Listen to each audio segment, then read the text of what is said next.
자, 일단 우리 콘텐츠를 한번 펴봐.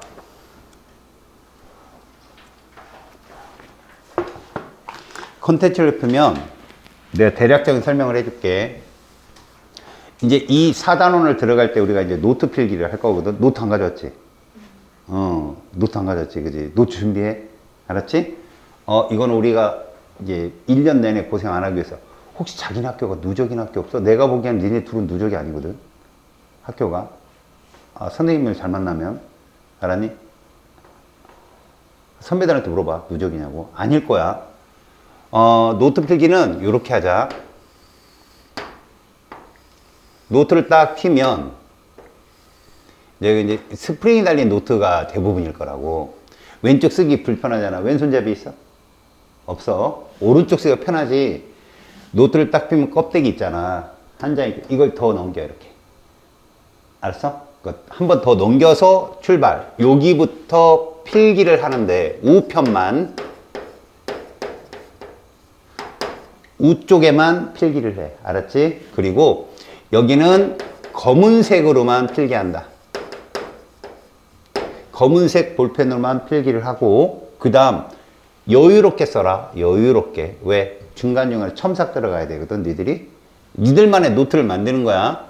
검은색의 필기를 한 다음에 여기에다가 이제 나중에 보면 넘겨서도 우측만 계속 쓰는 거야. 우측만 쓰는데 파란색을 쓸 때가 올 거야. 이 파란색은 교재의 문제를 푼다거나 교재의 내용을 이해할 때 내가 수업한 내용 중에 교재의 내용 물어본 것 중에 여기 없다. 그럼 파란색 볼펜으로 첨삭해 주면 된다. 그리고 자기가 내용이 있었는데 틀렸다. 그럼 거기다 틀린 거에 파란색 점을 찍어주면 돼. 알겠지? 점이나 이런 것들을 표시하면 돼. 파란색으로 자기가 첨삭을 한다거나 아니면 이렇게 표시를 한다거나 위에다가 밑줄을 친다거나 그렇게 해서 표시를 해줘. 파란색은 너희들 쓰는 교재인 거야. 알았지? 그 다음에 가끔 이제 내가 테스트라는 걸 봐. 니네는 이제 실전반이기 때문에 테스트를 보거든. 테스트는 빨간색으로 표현해. 빨간색으로 점을 찍거나 밑줄을 치거나 거기에 첨삭을 넣거나. 알았지? 그럼 좌표는 뭐를 쓰느냐? 좌표는 내신이다 보니까 이 교재에 없는 내용을 선생님들이 가르쳐주면 낼 수 있어. 그 참고사항을 내가 참고다 하고 적어주는 게 있을 거야. 그건 거기 왼쪽에다 옮겨줬고, 그 다음에 선생님이 포스트잇을 나눠줄 거라고. 야, 이거 적어놔 라고 하는 거. 이 포스트잇은 뭐냐면 로직 또는 스킬을 표시한 거야. 아주 작게. 이거 문제 푸는 방식을 알려주는 건데, 첫 단원이, 우리 1단원 있잖아. 중간고사 보는 단원이 제일 어려운 단원이야. 아마 니네 맛이 갈 수도 있어. 근데 이 첫 칸을 선생님이 첫 단원을 되게 쉽게 푸는 접근 방법을 알려줄 거야. 선생님은 절대 공식을 하나도 쓰지 않을 거야. 니들이 배웠던 수학 과정, 초등학교 수학으로도 풀 수 있게. 대신에 계산하는 방법에 대해서 선생님이 차근차근 알려줄 거야. 선생님이 제일 중요하게 여기는 게 소수점을 쓰지 마. 1.25보다는 4분의 5가 더 편해. 알았어? 그런 방식을 계속 연습을 해. 자기 걸로만 만들면 고3 때 화학은 분명히 뭐 다른 과목의 장단점도 있겠지만 화학은 물리화학 중에 뭘 선택하면 화학을 많이 선택을 해. 학생들이. 대신 어려워서 생지루하는 친구들도 많아. 그거는 문제 파악의 개념이나 로직 같은 것들이 경험이 안 된 애들이야. 시간이 오래 걸리는 애들. 선생님하고 충분히 수업을 하면 가장 안정적 과목이 될 거야. 일단 요거를 포스트잇을 붙이고 나중에 이제 화학 식량과 물이나 이런 계산적인 문제를 풀 때는 그걸 떼다가 책상에 붙여놓고 그걸 보고 그대로 풀어. 알았지? 그대로 풀게 되면 연습이 되면 다시 오리지. 포스트잇은 왔다 갔다 할 수 있는 거고. 그래서 이제 우리가 1단원이 끝나잖아. 1단원이 끝나면 여기다 이제 내년 정시를 위해서 인덱스를 붙일 거야. 이렇게 인덱스를. 빨간색을 선택해서 자기가 빨간색을 인덱스 선택하면 요 중간고사 볼 때 있잖아. 자기가 자주 틀리는 거 로직이 어디에 있나 거기를 표시를 작은 인덱스로 밑에다 이렇게 붙여. 알겠지? 뭐 많이 붙여야 3, 4개밖에 안 될 거니까. 소단원이 3개 정도, 4개 정도 될 거니까. 그럼 2단원으로 가게 되면 어떻게? 2단원으로 가게 되면 이제 인덱스 이쪽에다 붙여. 서류 처리할 때처럼. 요렇게. 알았지? 그 다음에 그것들은 다시 또 노란색으로 붙여 들어가면 되겠지? 이쪽 면은 나중에 수능 공부할 때, 정시 공부할 때 그 로직을 조그맣게 붙이는 더 작은 인덱스 있잖아. 얇은 거. 그거 붙여서 니들이 할 거야. 니네 노트를 만드는 거야. 알았지? 그래서 지금 처음부터 정성 들여서 해. 노트는. 알았지? 그리고 자기 노트를 계속 갖고 있다는 게 나중에 엄청 중요한, 그리고 무기가 될 수 있어. 시험 보기 전날에. 시험 보기 전날에 꼭 이 노트를 한번 딱 훑고 들어가. 알았어? 모의고사 볼 때도 마찬가지고. 알겠지? 그렇게 활용을 하자. 그리고 이런 노트 필기가 되는 거 내가 한 3주 동안은 계속 볼 거야. 노트 제대로 했는지 안 했는지. 그리고 내가 선생님이 그 첨삭을 잘못 쓴 것도 있으면 이제 첨삭해주고 그럴 거거든. 그렇게 해서 노트 필기를 하자. 다음 컨텐츠를 한번 펴볼까? 요거 여기 펴봐. 요거 컨텐츠. 봤지? 총 4단으로 돼 있어. 그지? 자, 화학의 흐름을 볼게. 자, 이 화학화는 이 흐름대로 가고 있어. 첫 번째 단원이 있고, 두 번째가 있고, 세 번째가 있고, 네 번째 단원이 있을 거야. 이게 중간 기말, 중간 기말이야. 알았어? 그러면 어디가 최고 난이도냐? 얘가 왔다야.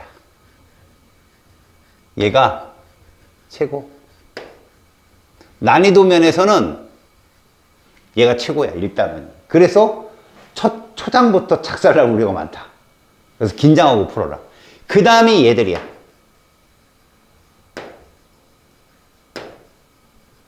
그러니까 딱 나눠서 1학기의 킬러, 2학기의 킬러가 눈에 띄지. 그 다음에가 얘야. 그 다음에 얘가 단원면은 제일 약해. 3단원은 100점 나와야 돼. 니들이 조금만 해도 100점이 나오거든. 여기는 그럼 로직 킬러만 제대로 알면 풀 수 있어. 그러면 화학원에서 과연 이 별 4개를 받는 것이 어떤 면에서 그러느냐? 자, 여기는 이렇게 보시면 돼요. 화학의 인트로 단계야. 우리가 오늘 배워야 될 단계가 화학과 우리 생활이라고 그래. 이 대단원의 제목은 화학의 첫걸음이잖아. 화학과 우리 생활은 화학의 우리 생활에 어떤 화학이 밀접하게 관련 있느냐, 의식주 이 3개로 구분을 해놨어. 그리고 뒤쪽에 탄소화물이 있어. 여기가 니네가 생소할 거야. 거기는 내가 암기하라는 대로 해. 따라하다 보면 별거 아니네라고 느껴질 거야. 아니? 일단 인트로 과정이 있고, 그래서 여기는 공부 분량이 되게 많고 양이 넓어. 그럼 어떻게 해야 되겠어? 어디가 내가 시험에 나올 범위인가 딱 잘라놔야 돼. 안 그러면 머리 복잡해서 공부 못해. 알았지? 그래서 선생님이 필기를 되게 딸락딸락하게 해줄 거야. 그거만 해. 그리고 나중에 공부를 열심히 했다가 문제 푸는데 뭐 예를 들어 사소한 어떤 과학자 이름이라든가 물질의 이름을 니들이 몰랐다 그런 것도 이렇게 첨삭해 놓으라고. 그럼 너네가 공부하는 데 도움이 될 거니까. 여기에서 정말 중요한 건 인트로 단계인 화학과 우리 생활하고 탄소화물이 아니라 바로 얘부터 등장해.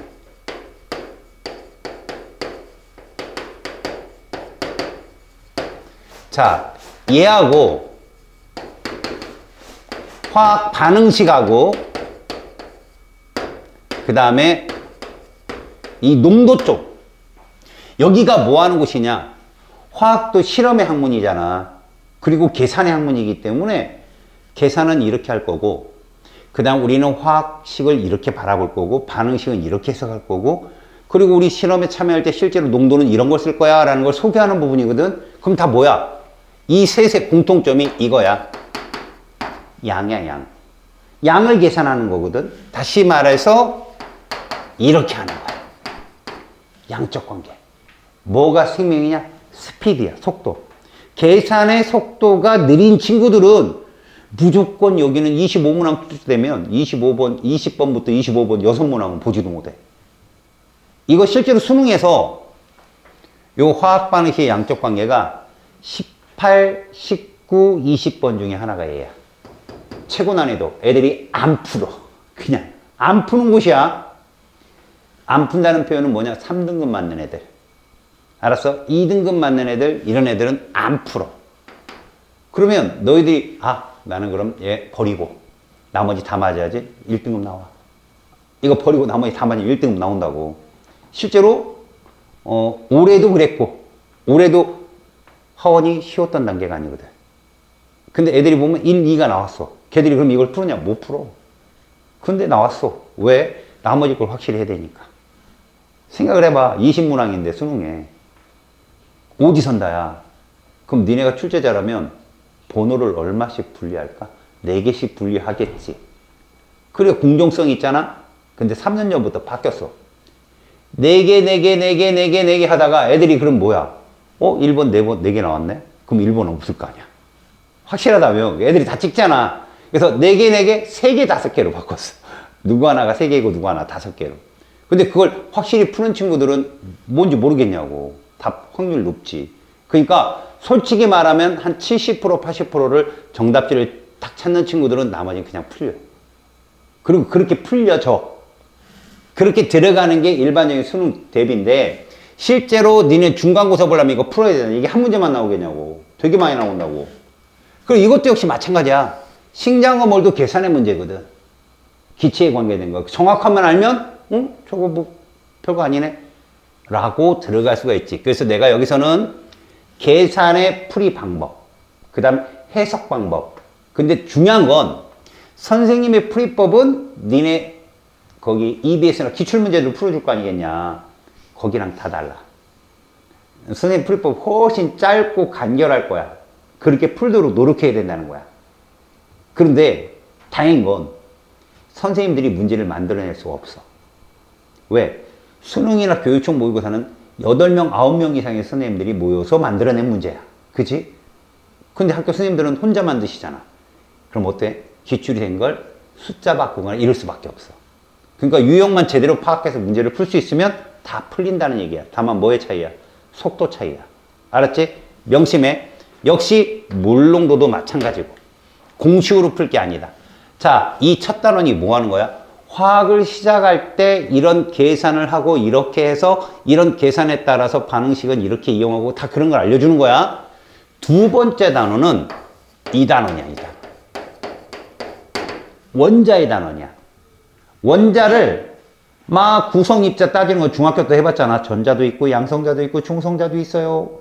쿼크 이런 건 따지도 않아. 그런 건 뭐 저기 통합과학이나 이래서 해봤잖아. 그치? 그러니까 이런 기본 입자를 따졌을 때 각 입자들의 전기적 특성이라든가 그 다음에 여기서 중요한 거 내가 오늘 이후부터 니들한테 던지는 말이 있을 거야. 자, 전자, 양성자, 중성자 중에 누가 움직일 수 있어? 이 셋 중에 전자, 양성자, 중성자 중에 누가 움직일 수 있지? 오, 이거 똘똘한 놈들이 왔는데 방금 전에 이제 초딩, 중딩 애들 선수반 애들 소바다 니네 보니까 니들 천재네. 그지? 그래서 내가 이렇게 얘기할 거야. 화학이 뭐야? 학문이야? 그럼 너희들 무조건 그 얘기만 하면 돼. 전자. 그러면 막혔던 혈관이 빵 뚫릴 거야. 왜? 화학은 전자에 의한 학문이기 때문에 모든 에너지의 출입 관계는 이게 주체가 누구냐? 전자야, 다. 그치? 원자에다가 에너지를 가했더니 뭐 이런 거 다 전자가 받는 거고 전자가 잃어버리는 거야. 그것만 알면 흐름이 쫙 풀릴 거라고. 원자 단계에서는 주균표를 제대로 알아야 되는데 이 주균표 관계는 2단원에 가면 되게 중요한데 사실은 1단원에도 너무 중요해. 왜? 1단원에서 저 식량과 몰 이런 거 하려면 화학 식량을 계산할 줄 알아야 되거든. 근데 암기를 하고 있는 애들과 보고 푸는 애들은 속도의 차이가 나. 그래서 내가 다음 시간에 주균표를 시험 볼 거야. 이따 외우는 거 알려줄게. 그렇다고 수헬리베 한번 무용막 가르쳐주고 이러진 않아. 초등학교처럼. 외우는 건 니들 마음인데 순서대로 어떻게 해서 원자량은 어떻게 추론하고 이런 건 알려줄 거야. 알겠지? 다음 시간에 그걸 해오도록 하고 원자에 대한 전기적 특성과 입자의 특성을 배운 후 여기서는 전자에 관한 것만 중점적으로 한 2단원이 들어가. 그게 뭐냐? 너희들이 유튜브에서도 좀 이렇게 약간 접할 수도 있는데 양자역학. 알았어? 양자역학 환장하겠지? 근데 선생님이 자신하는 건 이 양자역학에서 전자배치, 현대 오비탈로 전자배치하는 과정은 누구보다도 선생님이 확실히 해줄 거야, 니네한테. 알았어? 왜 양자수가 필요하고 그 양자수가 뭘 말하는지 니들이 알기만 하면 간단한 건데 두리뭉실하게 알려줘. 학교 선생님들이 두리뭉실 자기 선생님 모르니까. 알았니? 선생님이 알려주는 대로 좌표를 딱 찍을 줄 알면 그 좌표가 뭘 말하는 줄 알아? 화학이 뭐의 학문이라고? 전자의 좌표야. 이게 몇 껍질에 그리고 어디에 그 다음 어떤 구름 모양에 그 다음에는 스핀이 뭐 치개냐 반시계냐 이거 표시하는 게 숫자거든. 그 좌표를 딱 찍고 니들이 분석할 수 있으면 끝나거든. 어디까지? 20번까지. 알았어? 그러면 되게 간단해. 근데 방향을 못 잡고 헤매잖아. 그럼 무슨 문제를 낼지도 겁나고. 여긴 순전히 원자에 대한 얘기지만 한 3분의 2가 전자에 대한 학문이야. 무조건. 그 다음에 마지막 뒤에 소단원 하나가 원자들의 주기율표상에서 주기성이야. 특징 3개만 배워. 핵전하라든가 이온화 에너지라든가 아니면 반지름에 대한 얘기들만 쭉 나올 거야. 그것들이 섞여서 나오는 문제. 그러니까 여기도 충분히 봐. 별은 4개 줬고 2개 줬지만 어떤 학교는 여기를 되게 쉽게 낼 수도 있어. 일단 오네. 그럼 여기 어떻겠냐? 어렵게 내겠지. 그래서 어디서 어려운지는 알고 들어가야 된다는 얘기지. 알았어? 이렇게 해서 뭐가 끝나? 중간고사가 끝날 거야. 아, 이제 1학기가 끝날 거야. 자, 그 다음엔 누가 나오느냐? 자, 원자가 화학결합을 하게 되면 물질이 되잖아. 3단원이 물질을 배우는 곳이야. 그 첫 출발이 결합이겠지? 근데 참고로 봐. 주기율표상에 108개, 120개, 현재까지 막 119개까지 나왔다는데 우리가 이런 말을 해서 너희들 둘이 다르잖아. 이름도 다르고 성격도 다르고 다 다르잖아. 그치? 근데 너희들 뭉뚱그려서 내가 뭐라고 그래? 여자. 그럼 세상은 여자와 뭐로 나눠? 남자로 나누잖아. 원소도 마찬가지거든. 여자와 남자로 나누듯이 나눠. 그게 금속과 비금속이야. 알았어? 이때는 생명과학을 약간 연계하자. 응? 금속은 강하고 무겁고 반짝거리고 남자야. 그 다음 비금속은 가볍고 뭐 유색 기체도 있고 그지? 이런 형태로 주는 게 비금속이야. 이 동양 철학과 비교해서 선생님이 설명을 해줄 거거든 나중에. 그럼 요 2개의 원소의 조합 때문에 물질이 만들어질 거 아니냐? 그럼 경우수는 셋밖에 없다니까? 생각해봐. 남자 여자로 표현해볼게. 남자 여자가 만나는 경우가 있을 거고 여자 여자가 만나는 경우가 있을 거고 마지막에 남자 남자가 만날 수 있는 경우의 수가 있겠지? 근데 그걸 무턱대고 외우지 말고 금속과 비금속이 만나는 화학결합이 있다. 남자 여자가 만나면 결혼해야지 뭐. 그치? 싫으면 이혼해야지. 이혼결합이야 걔들이. 알았어? 이혼 말도 안 되는 소리를 했지만 그냥 알아두라고. 이혼인가 이혼. 양이온 음이온이 돼야 되는데 양이온 음이온이 되려면 누가 이동해야 돼? 바로 전자야 전자. 금속은 전자를 내놓고 비금속은 전자를 받는다는 거지. 그래서 내가 남자 여자라고 한 거야. 생명과학에서. 전자든 정자든 똑같잖아. 그치? 서로 주고받는다라는 표현으로 생각하면 되겠어. 전자의 이동. 그 다음에 이제 여자가 있잖아. 여자의 특성을 하면 니들이 여자 학생이니까 더 잘하겠다. 선생님 학교 생활하면서 딱 봤는데 나는 영화를 믿지 않아. 영화에 보면 다 조폭영화 이런 데 보면 남자 의리 뭐 형님 뭐 이런 거 있잖아. 근데 여자애들 우정이 더 세. 내가 그건 확실히 알았어. 니네가 아마 남녀공학이면 남학생들 보면 아니 어렸을 때부터 자라오면 쟤들 좀 이상하다는 느낌 안 드냐? 남자들은 말이다. 아무리 친해도 치고받고 싸워. 막 입술 터지고 코피 나고. 근데 1시간 지나잖아. 쟤들 어떻게 화해시키지? 아니야. 지들끼리 어깨동 먹어서 크림빵 먹고 있어. 이게 다 묻어가고 씩 웃으면서. 저것들 저러랑 왜 싸웠지? 뭐 이런 느낌이 들 정도로. 근데 여학생은 아니더라는 거야. 여학생이 싸우지? 친구끼리 싸우지? 평생 안 봐. 와, 나 그거 놀랬어. 여자들은 친하면 평생 가는데 싸우면 뒤도 안 돌아봐. 내가 학교에 있으면서 고등학교에 있으면서 그 남자 셋, 여자 셋 이렇게 친한 걸 봤어. 근데 여자들 둘이가 싸운 거야. 틀어졌지? 그 남자애들이 깐에는 지들 생각해갖고 화해시키려고 모였다? 파토 났어, 6명이. 다 헤어졌어. 애들이 만나지도 않아. 그 여자애들이 왜 그런가 봤더니 걔들은 정말 가슴 깊은 것까지 공유를 하더라고, 서로.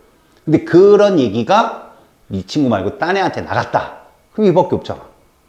그러면 이제 자존심에 스크래치를 입은 거야. 그래서 평생 안 보더라고. 여자들끼리 결합이 공유 결합이야. 그래서 알았니? 뭐를 공유한다고? 화학이 뭐의 학문이야? 그래, 전자를 공유한다. 모든 걸 거기로 쏠리면 된다니까? 전자를 공유해. 근데 얘들이 신기한 게, 봐라. 이온 결합은, 이따가도 물질에 대한 설명을 하겠지만, 너희들 이것만 기억해. 이따 설명을 할 거야. 너희들이 이쪽 첫 단원에 들어가기 전에 물질을 볼 줄 알아야 되는데, 너희들이 아는 게 뭐 있냐고, 화학식이. 뭐 자신있게 아는 거 없잖아, 별로. 사실 들어보면 몇 개 있어. 근데 얘기를 안 하는 거지. 이렇게만 생각해봐. 화학식이 써 있어. 대문자가 몇 종류냐 이거지. 대문자 몇 종류야? 하나잖아. A 하나. 이게 원소야. 알았어? 얘는 대문자 몇 개야? 이게 화합물이고. 이해 갔어? 이온 결합은 얘밖에 없어. 왜? 하나는 남자, 하나는 여자여야 되니까. 이해 갔지? 그러니까 이온 결합은 100% 화합물인데 남자애를 먼저 써줘. 여자애를 뒤로 붙이고. 그리고 전기적 영향 때문에 얘들은 전하가 똑같아. 이런 것만 알면 되는 거야. 그러면 분석이 금방 되거든. 그러니까 이온 결합은 얘밖에 없어. 100%. 그럼 공유 결합은 여자들은 얘도 되고 얘도 돼. 이렇게 공유 결합해서 얘도 되고 얘도 되잖아. 근데 얘는 신기한 게 혼자 독립적으로도 존재할 수 있어. 그래서 그게 분자야. 3분의 2가 분자에 대한 얘기야, 여기는. 알았어? 공유결합 물질. 됐지? 이제 나머지 남은 게 누구냐? 금속, 금속이지? 금속, 금속이 남자들이잖아. 남자는 절대 다른 남자랑 결합 안 해. 자기 자신하고만 해. 얘라고. 근데 이것도 공유결합 물질이잖아. 그치? 지금 우리가 A2 남자들은 이렇게밖에 안 써. 자기 자신이니까. P 하나야. 이게 금속이라고. 이건 공유결합 물질이고. 이해가냐? 금속도는 이렇게 아래첨자에 1이 써있고 공유결합이 이렇게 있다고. 이걸 화학으로 열심히 해서 하는 게 아니라 센스적으로 받아들여야 돼. 그래야 이게 재밌어, 이 단원이. 알겠니? 구별할 줄 알고 분석할 줄 알고 알 수 있으면 이쪽 세계는 금방 접근이 가능해. 너네가 영화를 보러 가는 이유를, 영화 본 적 있냐? 언제 봤어? 저번 주. 뭐 봤어? 서울에 본. 자식, 이렇게 늦게 보고 그래. 후타자야? 너도 그럼 900만에 일주를 했네? 넌 뭐 봤어? 저도 서울에만 봤는데. 보면 서울에만 있냐? 씨, 대전에 보면 안 봐? 선생님 나오는 날 봤거든. 알아, 선생님은 그 역사를. 그래서 내용도 다 알고 어떤 사건이 언제 일어나는지 다 알았거든? 근데 한 근 5년 내에 이러고선 숨도 못 쉬고 본 영화는 처음이야. 그게 서울에 보면. 24시간 안에 일어난 일이잖아. 긴박하잖아. 그래서 내가 꼼짝도 못하고 본 것 같아. 정말 내가 본 영화 중에 숨도 안 쉬고, 정말 우리 옆사람 얘기하거든. 저기서 저렇게 뭐 이러는데 끝! 이러고. 근데 니들 애들도 그렇더라고, 애들이. 집중력이 되게 컸다고. 알고 봤는데 나는. 저 사건 뒤에 뭐 있을 거고, 저 사건 뒤에 뭐 있을 거고. 근데 그걸 이름을 살짝 바꿔놓으니까, 전개감이 타이트하더라고. 그래서, 야, 저 상태에서 뭐 그런 거 있잖아. 제가, 김영욱이 6본에 가지 않고 그냥 지 남산에 갔으면 저 세계가 바뀌었을 것 같다. 이런 생각까지 하니까 볼만했어, 그냥. 자, 나는 원자가 물질이 되는데 화학결합이 이루어진다 했고, 금속과 비금속이 만나는 이온결합했고, 비금속이 만나는 공유결합했고, 금속이 일어나는 금속결합을 봤는데, 이 세 개를 니들이 공부할 때 이온결합은 100% 화합물만 존재하고 금속결합은 100% 원소로만 존재하는데 아래천자 없고, 공유결합은 원소도 있고 화합물도 있다. 그런 애들을 분자라 부른다. 그 분자가 여기에 절반이야. 끝. 여기까지 물질까지 끝났잖아. 그럼 2단원이 뭐냐고. 2단원이 이 물질들이 반응하는 화학 반응을 보여주는 거야. 화학 반응. 근데 이게 통합과학에서 배웠던 내용들인 거야.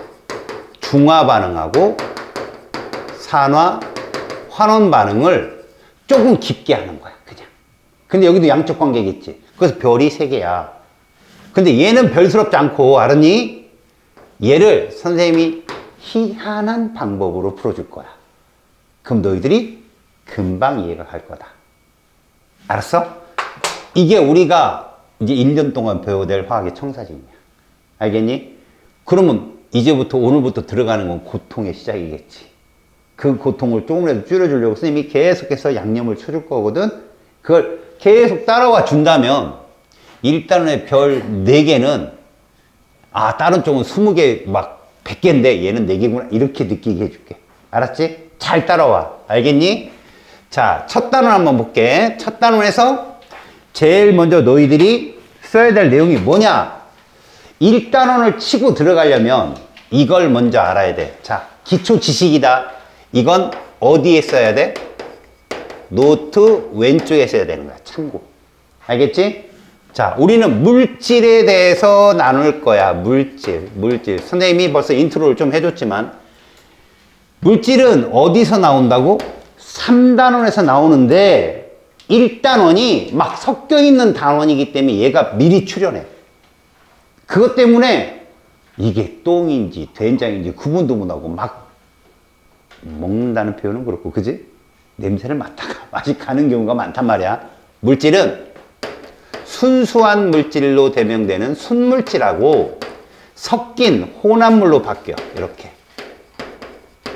그래서 선생님은 1단원에 딱 국한해서 이거를 적용을 시켜줄게. 자, 순물질이 뭐냐? 우리 소위 말하는 물질의 특성이라는 게 있다. 뭐 어디다 꼭 써놓으려고 하지 마. 저 영상 보고 쓰면 되지. 뭘 굳이 적으려고 그래. 편하게 봐. 물질의 특성이라는 게 뭐냐면 얘만 써줄게. 녹는 점, 끓는 점을 말해. 이것이 질량과 부피에 관계없이 일정한 애들이 바로 순물질이야.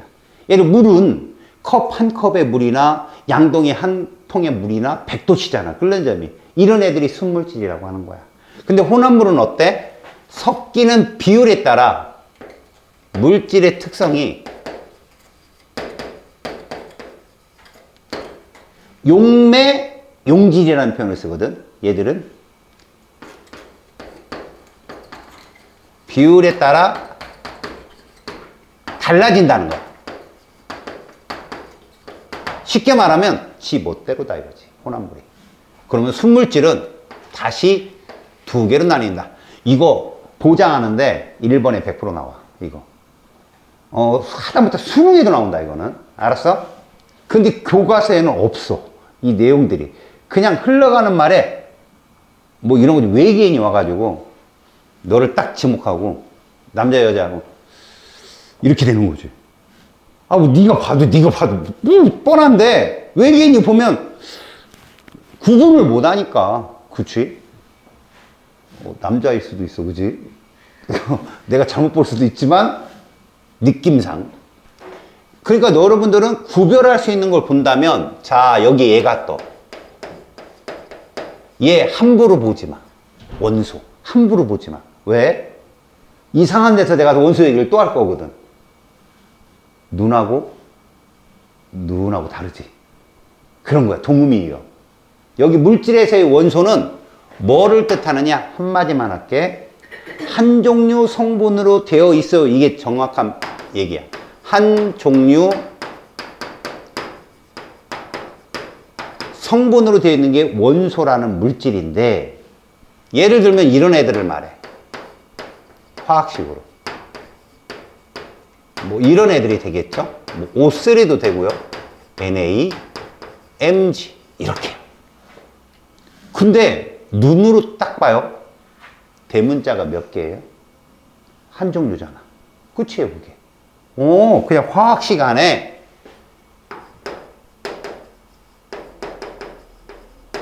내가 이렇게 색볼펜 썼다고 또 색볼펜을 써라. 그게 아니야. 그냥 검은색 써야 돼. 화학식 내 대문자가 한 종류라고. 이렇게 한 종류. H면 H, O면 O. 알았어? 이렇게 한 종류로 되어 있는 거. 그럼 화합물은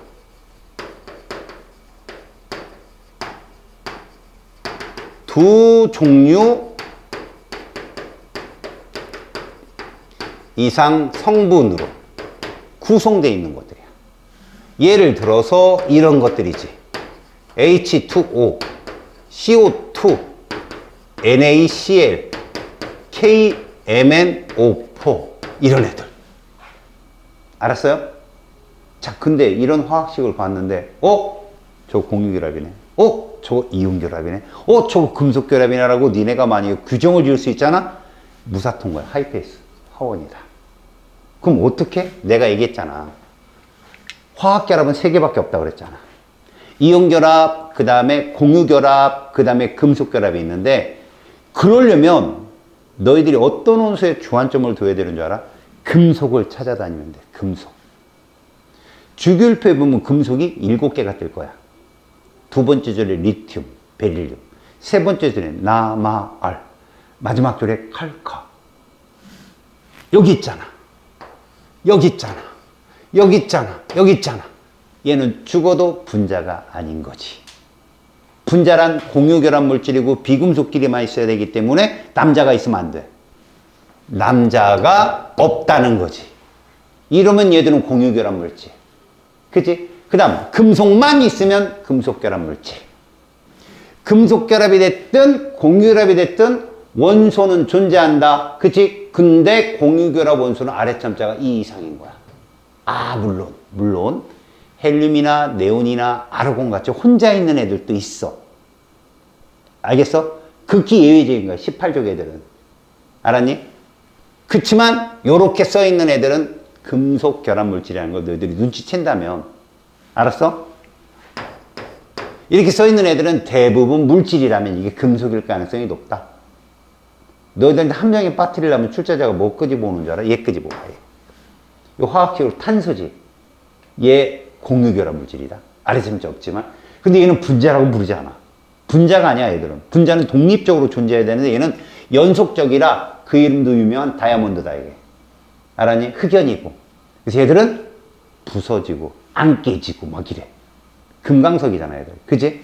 그런 특징을 조금씩 알아가면 이제 얘들이 똑똑해지는 거야. 알았어요?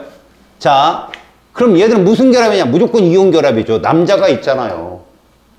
앞에 있는 애는 남자고 뒤에 있는 애는 여자인데, 여자 치고는 덩치가 크죠? 이게 다원자 이온이라고 하는 거예요.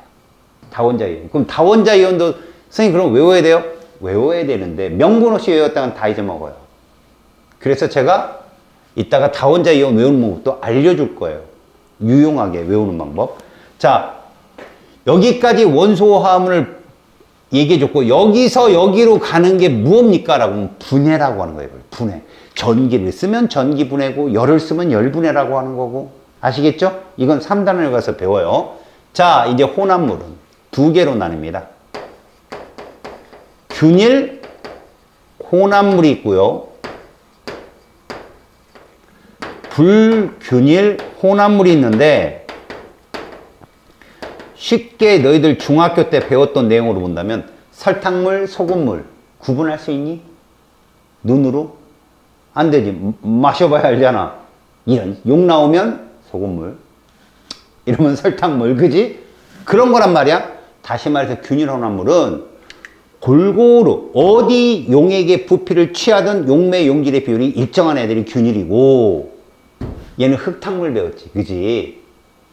불균일 혼합물은 비율이 일정하지 않은 애야. 그럼 우리가 비율이라는 게 뭐냐? 봐. 용매가 있고 용질이 있고 둘이 만난 게 누구야? 용액이지.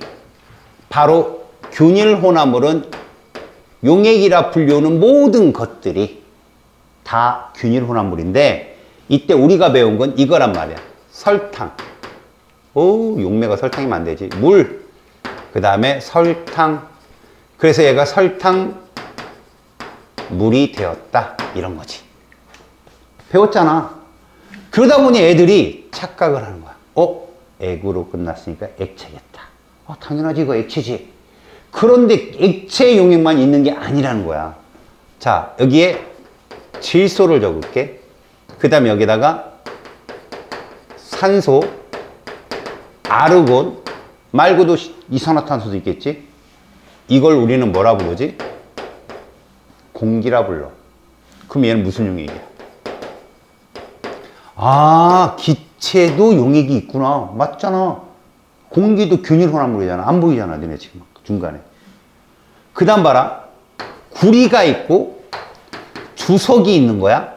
이런 걸 우리가 구석기, 신석기 다음에 나오는 청동기의 청동이라 부르는 거야, 이걸. 이건 뭐라고 불러, 우리가? 합금이라고 부르거든. 무슨 용액도 있다? 고체 용액도 있는 거야. 하나 더. 구리에 아연을 섞잖아. 이 주석은 SN이라고 표현하거든. 얘는 징크, ZN이라고 표현하고. 얘는 황동이라 불러. 주화나 이런 거. 근데 너희들은 이걸로 많이 들었을 거야. 노쇠.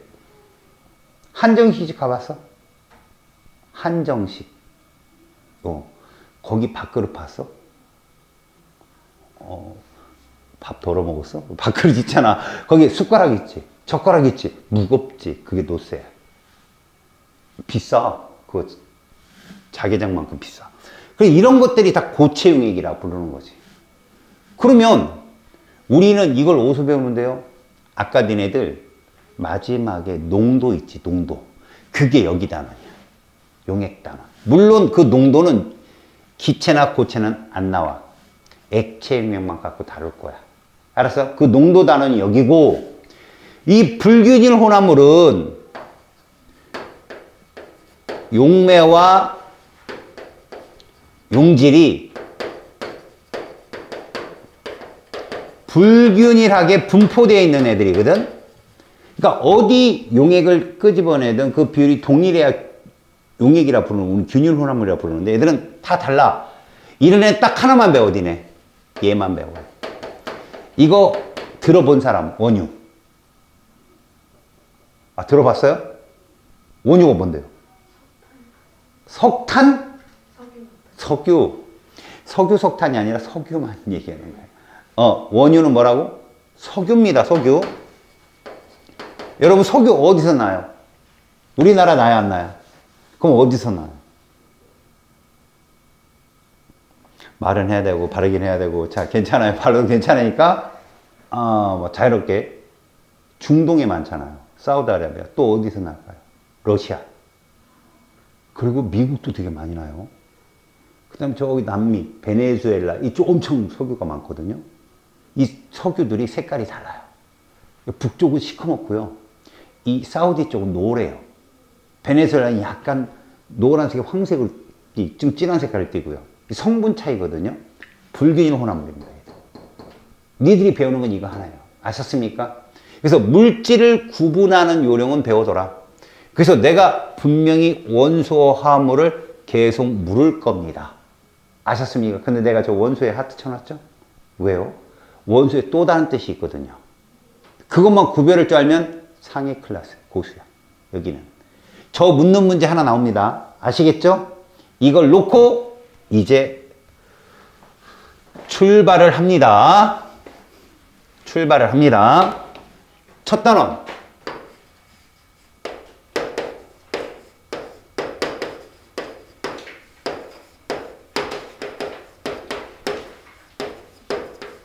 이렇게 됩니다. 화학의 첫걸음. 아, 무겁다. 인트로라고 했죠, 인트로. 첫 번째 단원이 뭐예요? 화학과 우리 생활입니다.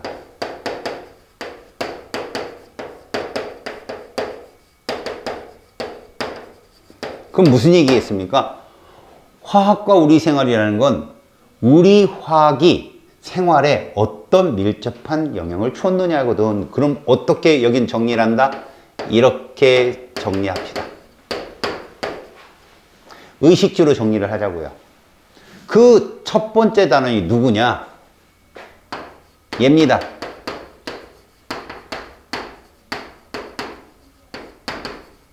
그래서 이 단원이 뭐예요? 식이죠, 식. 그죠? 어떻게 해서 식량 문제가 해결됐느냐? 이겁니다. 기존에 어땠냐는 거예요. 기존에는 기름진 땅이면 생산량이 컸고, 척박한 땅이면 생산량이 줄고, 자연에 맡겨왔다는 거죠. 그런데 앞으로는 인간이 이 식량 생산량을 마음대로 조절할 수 있다는 얘기예요. 근데 마음대로 조절하는데 적게 생산하게 조절하지는 않겠죠. 그죠? 생산이 적은 것을 많게 만들어내는 능력치를 갖췄다. 이게 뭐냐? 바로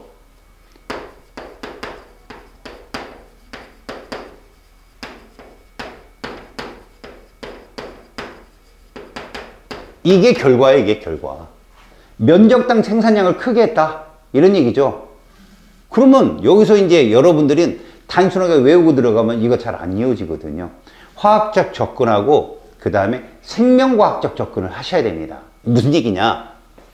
과연 식량 문제를 해결하는데 이 식량 문제의 땅속의 양분이 무엇을 조절했느냐가 중요하거든요. 자, 잘 보세요. 시가 하나가 뜹니다. 수소, 질소, 암모니아 떴죠? 이 말 하나도 간과하고 넘어가지 마세요. 잘 봅니다. 자, 좌우 두 개의 화학식이 있죠. 누가 물질일 것 같아요? 왼쪽, 오른쪽? 오른쪽이 물질일 것 같죠? 그럼 왼쪽은 뭐라고 부를래요? 물질이 아니다. 그죠? 이거 원자라고 부릅니다. 어떤 말을 반드시 쓴다? 원자라는 말을 써요. 그러면 오른쪽은 뭐라 부르냐고요? 이렇게요. 혹은 이렇게요. 혹은 이해 갔어요? 이게 약속이에요. 그러니까 원자는 반드시 원자라는 말을 쓴다. 얘가 예외인 거죠. 이거 원자이면서 물질인 거예요. 이론자 분자. 18조기. 이런 애들 때문에 대다수의 의견을 헷갈리지 마시라는 거죠. 그래서 제가 말하는 수소는 얘입니다. 알겠어요? 그 다음에 질소는 얘입니다. N2. 암모니아는 얘예요. 오늘부터 암모니아가 이렇게 생겼다는 거 아는 거죠. 그러면 여러분은 화학적인 입장, 출제자의 입장에서는 이들이 이렇게 결합해서 왜 암모니아를 만든 이게 중요한 게 아닙니다. 여러분들한테는 잘 봐요. 왼쪽을 우리는 반응물이라 하거든요. 화살표 좌측을. 그리고 오른쪽을 생성물이라 부르는데 생성물이 반드시 하나일 필요는 없어요. 두 개도 있고 세 개도 있습니다. 그럼 이 화살표의 뜻이 뭐냐? 생성된다라는 표시예요. 근데 화학적인 관점에서 물질이 3개 있는데 원소가 몇 종류냐고요. 2종류 이렇게 부르는 거죠. 왜? 대문자가 하나니까. 맞죠? 화합물은 몇 종류 있어요? 한 종류. 이게 한 문제예요. 이해 갔죠? 그 다음 봅시다. 이런 화학 반응식을 세울 때 우리가 이제 화학 반응식 양쪽 관계 내가 겁 얼마나 줬어요. 그죠 여러분들? 어려워, 씨, 추고, 니네는 끝났어. 막 이렇게 얘기했잖아요? 근데 원리는 이거라는 거예요. 여러분, 화학 반응식이 일어날 때 반드시 따라오는 법칙이 이거예요. 어제 들어봤죠? 그죠? 중학교 때 한참 딸딸딸 외우고 있었죠? 누가 발견했어, 얘? 모르죠. 김복동 친지. 누가 어떻게 알아요? 라바지에. 라바지에. 알았어요? 발음 꼭 끝에 날려줘야 돼요. 라바지. 알겠어요? 근데 그 사람 이름 중요치 않아요. 그죠? 니네가 열망하는 남자친구 이름만 외우면 되죠. 뭐. 라바지에라는 사람이 무슨 얘기 했느냐? 질량은 반응 전과 후가 동일하다 이게 있거든. 이제 원자를 니네가 알잖아. 여기 수소 원자 몇 개 있어요? 2개 있다고 하는 거예요. 여긴 수소 원자 몇 개 있어요? 3개 있다고 얘기하는 거예요. 자, 중요한 건 이거예요. 얘들이 다 물질이라는 거죠. 물질의 이 숫자는 절대 바꾸면 안 되는 거야. 너 지금 초상화르게 내가 그려주는데 눈 3개 그려. 이러면 안 되잖아. 선생님 저 눈 2개인데요? 뭐 이러면 할 말이 없잖아.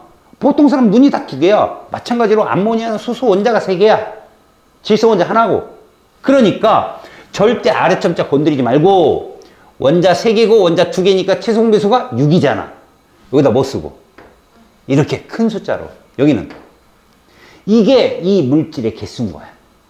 아, 얘는 수소가 3개 있는 거지. 암모니아가 2개 있는 거고. 기체란 말이지. 그래서 이제 질소 원자가 이거 2개가 됐지. 여기 몇 개야? 2개지. 그럼 끝이야, 이게. 화학 반응이 완성. 여기까지 됐어? 자, 이건 그냥 듣고 흘려도 돼. 잘 들어봐. 비문학을 풀다 보면 너희들이 이거를 배운다?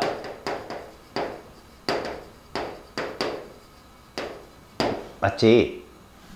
무질서도라는 걸 배워. 유식한 말로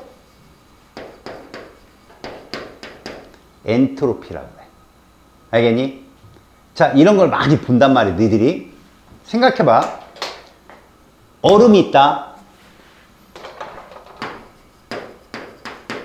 물이 있다. 이렇게 가려면 얘들 입장에서 봐. 니들 입장이 아니야. 얼음은 에너지를 흡수해야 물이 돼, 방출해야 물이 돼.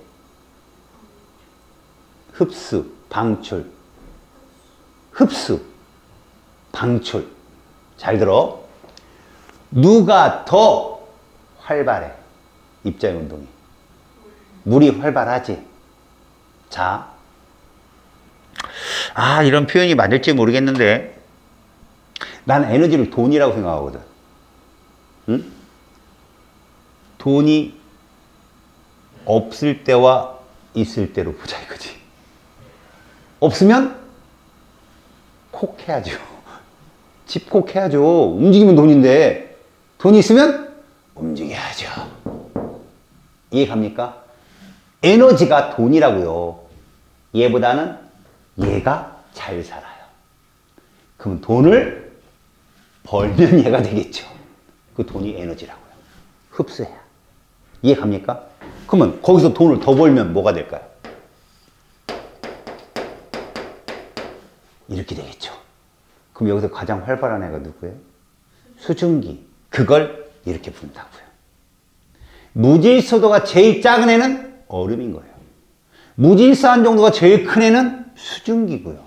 그럼 오른쪽으로 갈수록 무질서도가 어떻게 되고 있다라고 얘기하는 거죠? 증가하고 있다라고 얘기하는 거예요. 이해 갔죠? 그때 에너지는 뭐예요?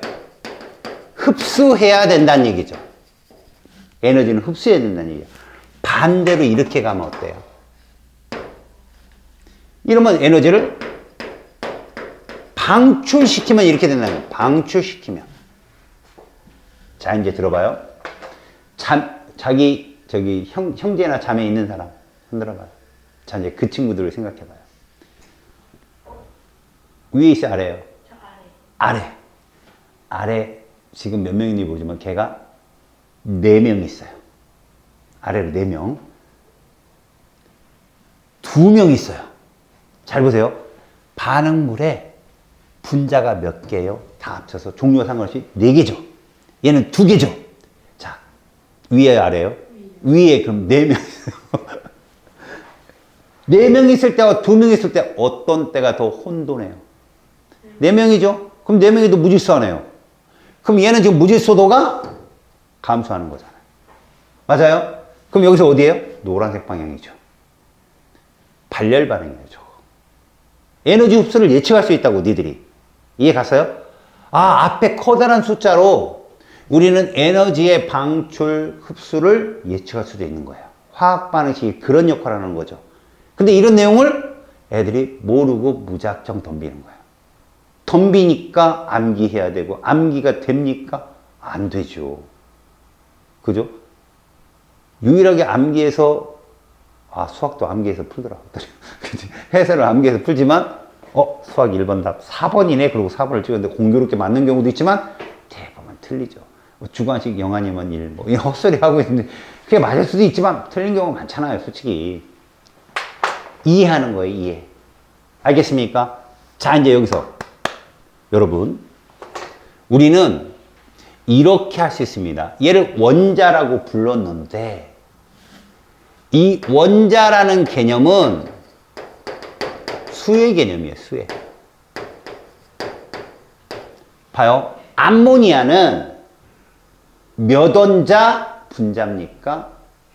사원자라고 합니다. 이해 갔어요? 질소는 몇 원자 분자입니까? 2원자라고 합니다. 수소도 2원자, 이때 원자를 써요. 근데 이렇게도 불러요. 암모니아는 몇 원소예요? 두 종류의 원소로 되어 있잖아요. 대문자 두 개니까. 그럼 얘는 무슨 얘기다? 성분. 성분을 쓸 때도 원소? 물질에서 대문자 하나인 물질도 원소. 그래서 예전에는 그 후자인 물질의 원소를 호시라는 말을 붙였어요. 우리나라 사람들이 헷갈릴까봐 번역하는 사람이 호돈소라고 그냥 붙었다고. 외국 말이 달라요. 엘리멘탈한 말. 말이 달라요. 근데 우리나라로 붙이다 보니까 말이 이렇게 된 거죠. 근데 지금은 그냥 원소라고 합니다. 아시겠습니까? 그러니까 성분의 원소와 물질의 원소는 구별을 좀 해주셔라. 됐니? 오케이. 그런 얘기예요. 지금은 이 식량 문제 해결해서 이게 암모니아 합성법이라고 부르거든요. 이걸 누가 발견했냐 봤더니 하버라는 과학자가 발견했대요. 이게 끝이에요. 그래서 얘가 나중에 어떤 커다란 그 카우스 효과를 일으켰느냐 봤더니 이게 비료의 성분 물질이 되고 그 비료를 땅에 뿌리니까 척박한 땅에서도 식물이 잘 자라더라, 이런 뜻이죠. 암기죠? 하지만 이 속을 들여다보면 암기에 도움이 됩니다. 무슨 얘기냐? 실제로 하버라는 과학자는 이 하버법을 만들면서, 자, 혹시 자네들이 똑똑한 척 하시는, 그분을 무시할 수 있지만 선생님을 만나면 이런 말을 던집니다. 하버법은 저온, 이런 말을 써요. 여러분, 이게 발열이죠. 발열이면 열은 항상 높은 데서 낮은 데로 가잖아요. 얘가 발열을 잘 일어나게 하려면 주변의 온도는 어떻게 돼요? 떨어져야 되는 거예요. 그래서 저온이라고 해요.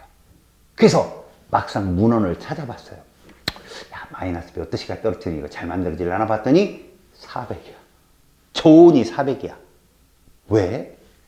자, 화학 변화가 일어나려면 전자가 관여하는 거죠. 근데 전자가 떨어지고 다시 붙으려면 에너지 출입이 따라야 되는데, 잘 봐. 전자가 니들이야. 집이 원장고야. 니네가 집에서 가출을 하려면 돈을 갖고 나와, 놓고 나와. 그 돈이 에너지야. 에너지를 흡수해서 일단 전자가 이동을 해야 이게 끊어져. 맞지? 그러면 최소한 얘를 끊어내는데 에너지가 필요하다는 거야. 그리고 다시 결합하는데 이제 전자들이 다른 집구석으로 들어가겠지? 너네 돈 다 쓰면 집에 가지, 그지? 집에 들어가잖아. 에너지 방출하면 집에 들어간다고. 그 전자가 집에 들어가면서 방출해내니까 더 큰 애가 발열인 거야. 알았어? 흡수하는 전자도 있고, 그 흡수했던 전자들이 나갔다가, 다시 화학 결합을 통해 들어갔는데, 그때 방출해내니까 더 큰 애들이 발열이라고. 기본적으로 저온, 그랬다고 영하라고 아니라 400도씨 정도의 화학 공정에 맞는, 이거는 그 환경에 따라 다르다. 예를 들어서 니들이 여기서 공부해서 성공하는데 드는 비용하고 서울에서 공부하는데 드는 비용 어디가 더 많을 것 같아? 서울이 많지. 근데 성공하면 어때? 잭팟이 그쪽이 크겠지. 그런 거라니까 지금 내용이. 얘가 저온 상태에서 이 반응을 진행을 시키는데 어떤 상황에 따라 온도가 더 낮고 더 높을 수가 있어. 하지만 평균 400도씨. 그 다음 잘 봐. 이런 표현을 쓴다. 얘들이 기체라는 걸 명심해라. 반응물에 몇 개 있다고 그랬어, 지금? 반응물에 몇 개, 기체가? 읽어. 4개 있고, 생성물에는. 자, 이제 들어봐. 4개가 있을 수도 있고, 2개가 있을 수도 있어, 기체들은. 자, 압력을 세게 하면 이 교실이 작아질까, 커질까? 압력이 세지면. 작아지면 4명의 편에 2명의 편에. 그렇게 가는 거야.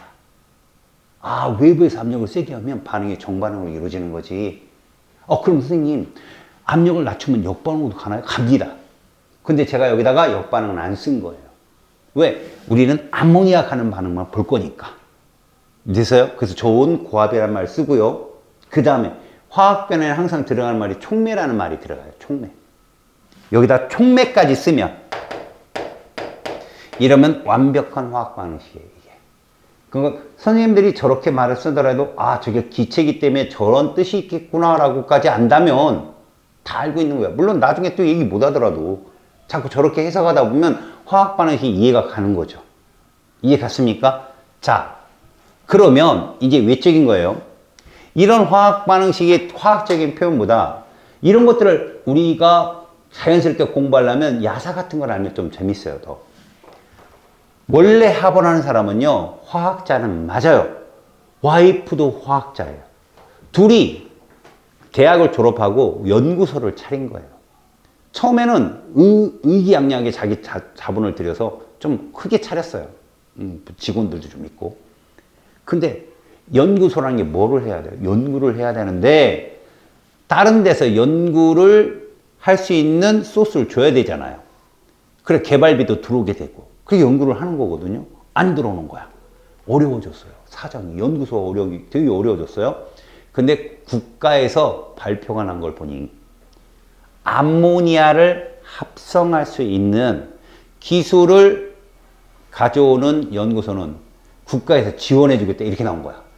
야, 근데 봐라. 왜 그랬을까? 국가가. 왜 암모니아를 합성하고 싶었을까? 그게 중요한 거야. 그 시대에. 독일이 게르만족이지.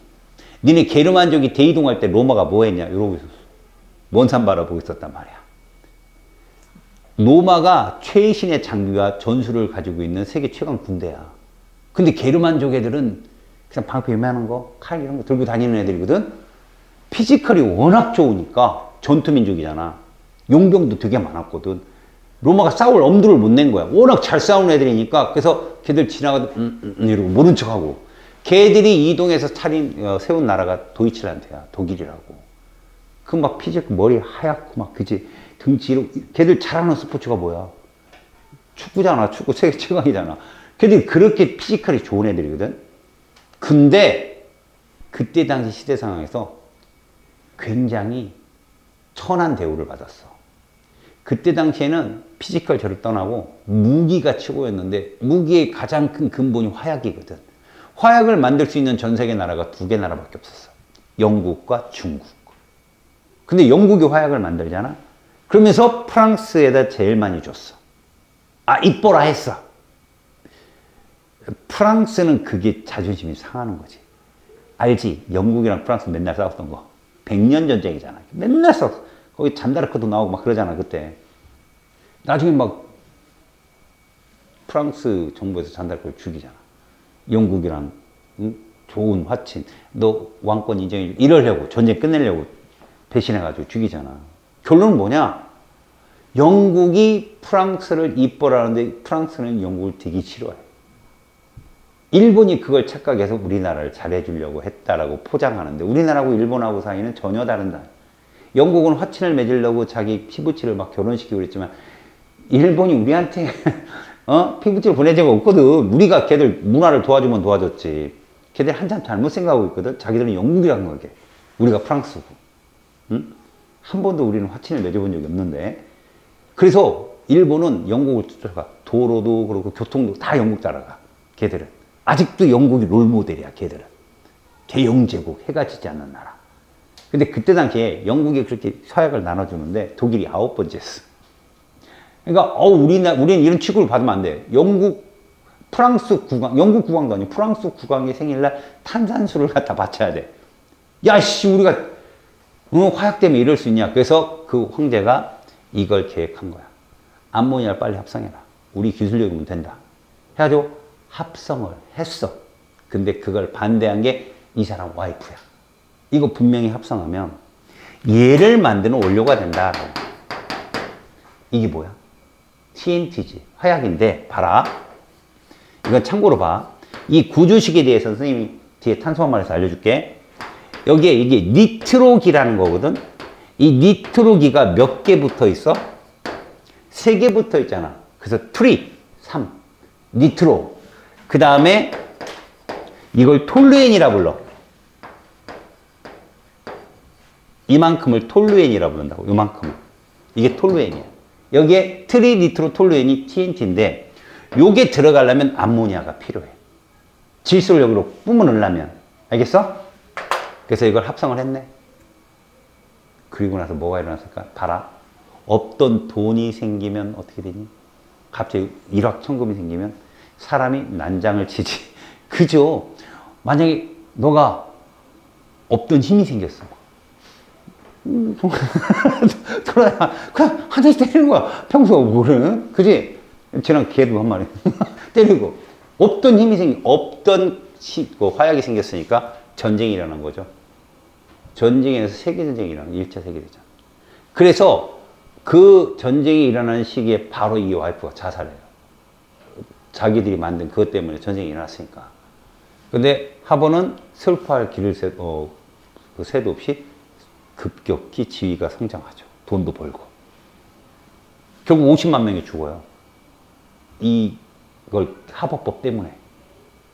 문제는 뒤에 보슈라는 과학자가요. 이거를 암모니아를 질소 비료로 바꾸거든요. 보슈라는 과학자가. 이 사람이.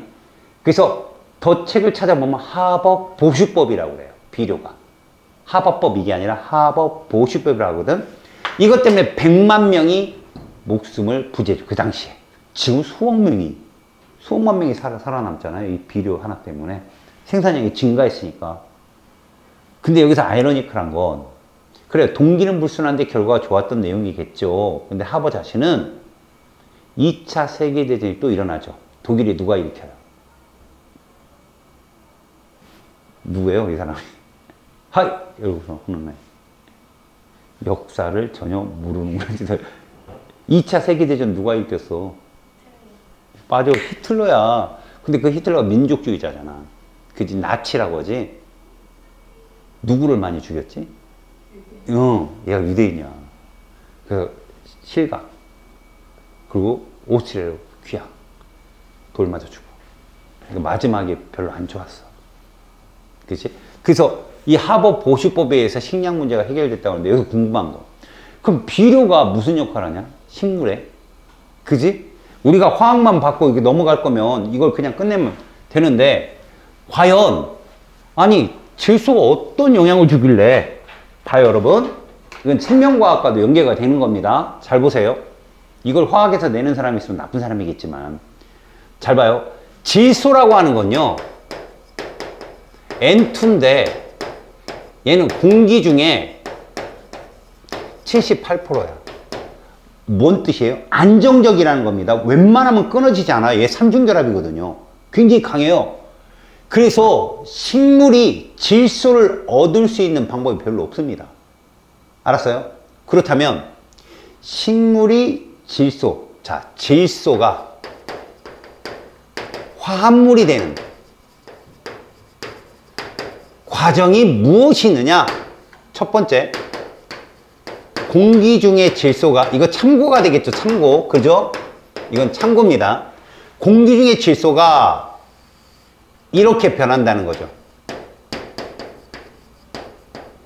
이게 무슨 형태냐고요? 흡수할 수 있는 형태예요, 이게. 이 이름이 뭐냐? 질산이온이에요. 이 이온 이름은 암모늄 이온입니다. 자, 보겠습니다. 다원자 이온은 암기해 주는 게 좋거든요. 근데 막 무작정 암기하지 맙시다. 이거는 꿀팁이에요, 꿀팁. 여러분, 화학 반응이 일어나도 반응에 참여하지 않는 이온을 무슨 이온이라고 불러요? 옆에서 이렇게 구경한다 해가지고. 구경꾼 이온이라고 하잖아요? 잘 보세요. 100% 구경꾼 이온 4대장이 있는데,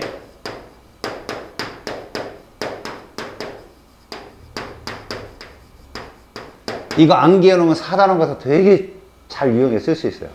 얘가 무슨 이온이죠? 나트륨 이온. 얘는 칼륨 이온. 얘는 지금 봤죠? 질산 이온. 얘는 암모니움 이온. 외워봐요. 나칼지람. 응? 나칼지람.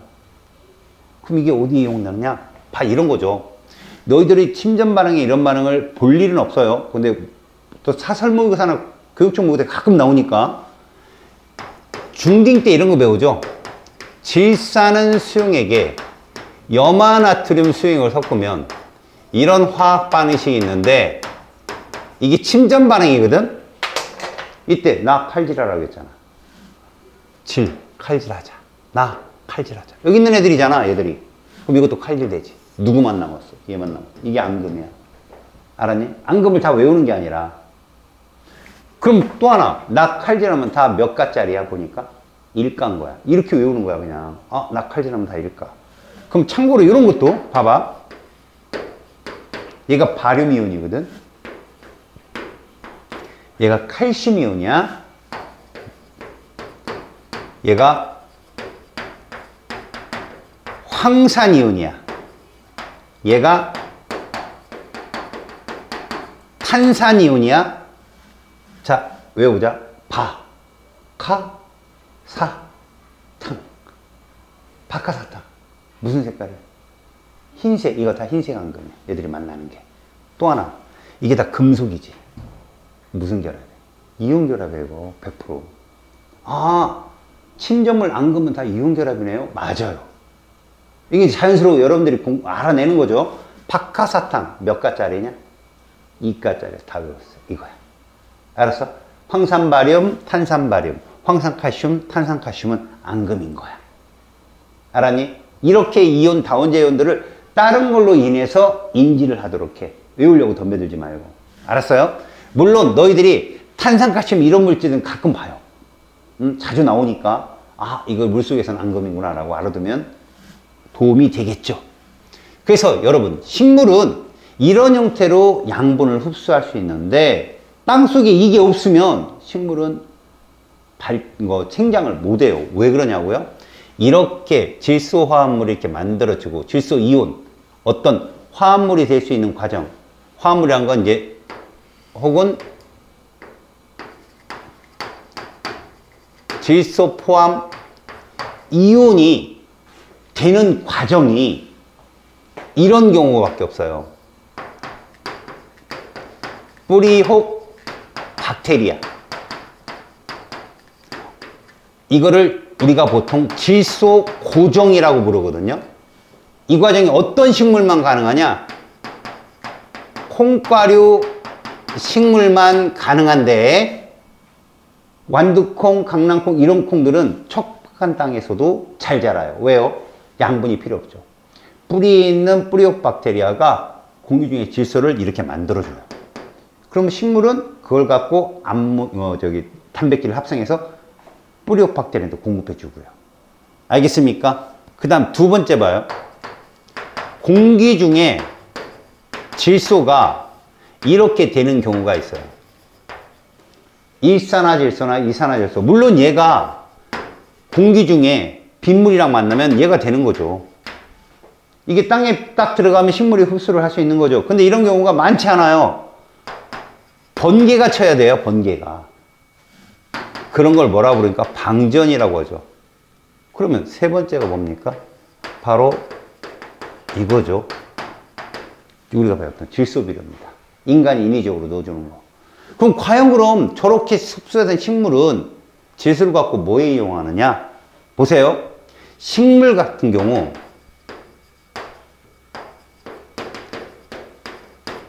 식물의 생장에는 질소가 반드시 필요한데 왜? 식물 생장에는 얘가 관여를 하거든요. 문제는 얘가 이렇게 이루어졌다는 거죠. 단백질이 주성분인 거예요. 여러분, 우리 몸에도 효소가 있죠. 그죠? 우리 몸에도 효소 있고 호르몬 있고 항체 있고 다 이게 단백질이야. 단백질이 없으면 어떻게 돼요? 죽어요.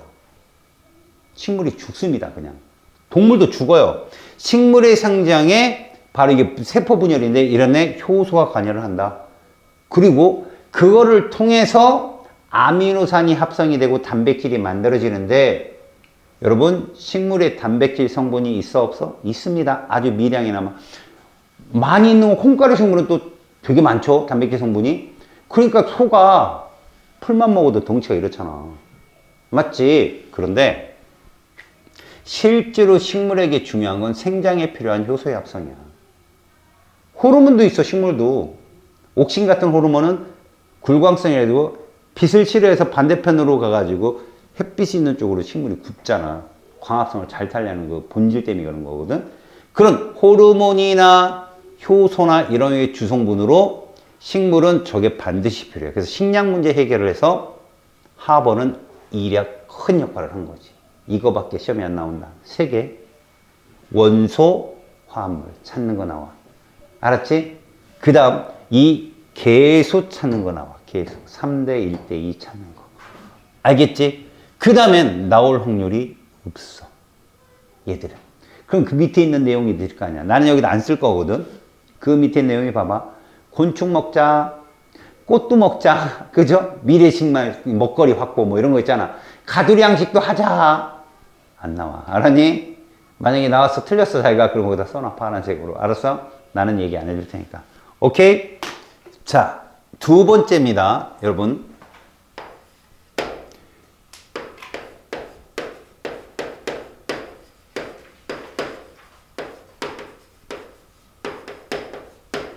자, 두 번째 의류 문제 해결이라는 데가 있죠. 자, 여러분들 페이지에 11쪽입니다. 11쪽. 자, 의류 문제 해결이라는 건 의식 중에 의예요. 있는 거죠. 그러면 아까 식량 문제 해결도 우리가 봤잖아요. 문제점이 뭔지 나왔잖아요. 그죠? 그럼 얘들 문제점이 있을 거 아니에요. 바로 천연섬유에 문제점이 있다는 거죠. 우리 천연섬유라고 하면 뭐 견, 비단이에요. 비단, 누에꽃이, 마, 삼배, 그죠?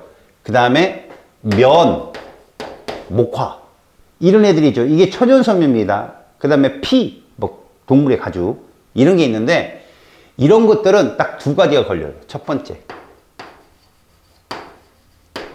대량 생산이 어렵다.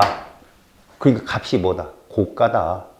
그래서 실제로 신분의 구분을 보통 이렇게 의류에 줬죠. 옛날 사람들이 왜 흰 옷만 입었겠어요? 그나마 흰 옷에 가 쓰고 이런 사람들은 뭡니까? 양반이겠고, 평민들은 그냥 흰 옷에 옷고름만 하고 댕기만 들고 다녔잖아요. 그죠? 페랭이만 여기다 올리고 다니고, 의복 자체가 신분을 구분할 정도로 그렇게 의복이 부족했다. 그래서 우리가 흥분의 집 애들 그림 그릴 때 보면 맨날 이런 거 그리잖아요. 이렇게 기호 입는 거. 내구성이 어떻다는 얘기예요? 약하다. 그러면 이제 나중에 화학에 의해서 발견된 합성 의류라고 하거든요. 합성 섬유. 천연 섬유가 아니라 합성 섬유는 대량 생산이 가능하다. 그 다음에 내구성이 좋다. 이래서 합성 섬유는 온 사람들의 혜택을 입게 됐다는 얘기죠. 가장 대표적인 게 누구냐? 바로 나일론입니다. 나일론. 그래서 여러분들 의류 문제 해결에서는요, 두 가지만 외우시면 돼요. 거기 교재에 있는 폴리아크릴은 안 나와요. 잘. 알겠습니까?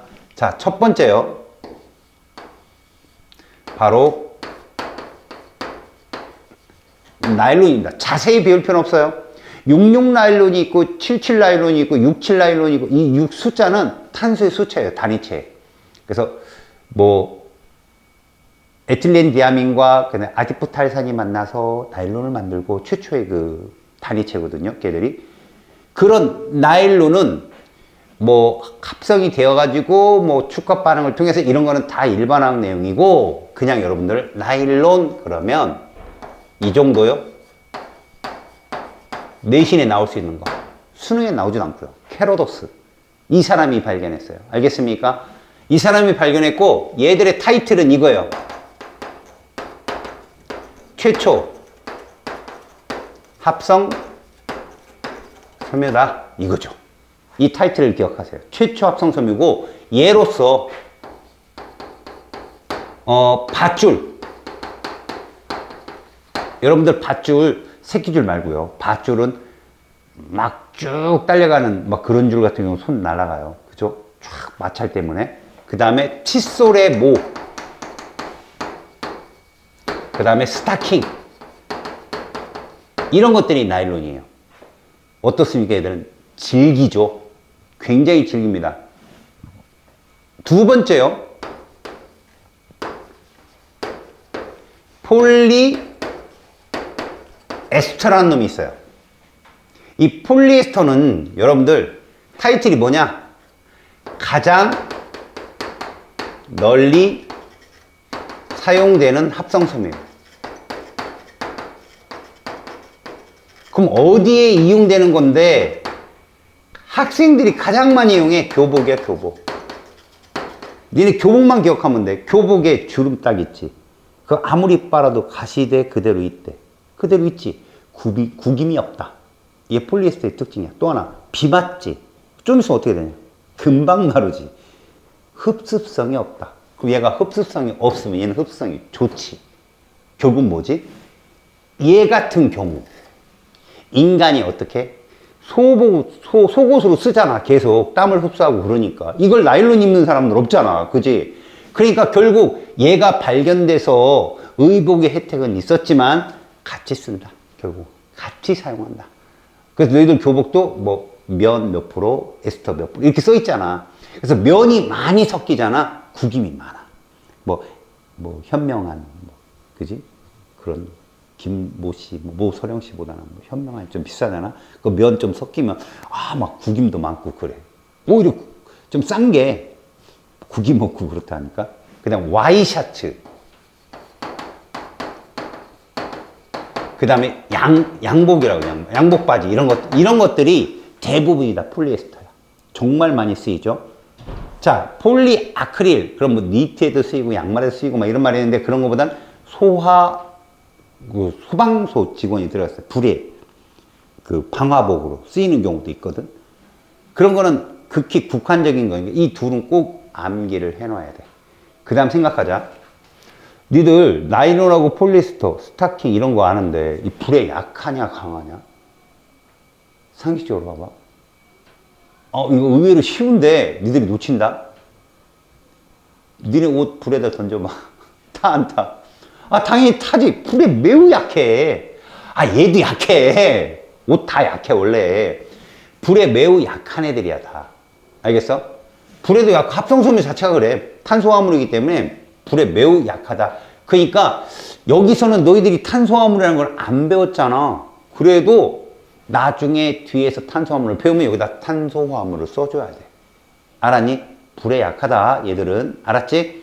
합성섬유는 그런 거야. 그러면 이렇게 해서 발견된 것들이 그냥 쓰이느냐? 아니라는 거야. 여기에 뭐가 있냐면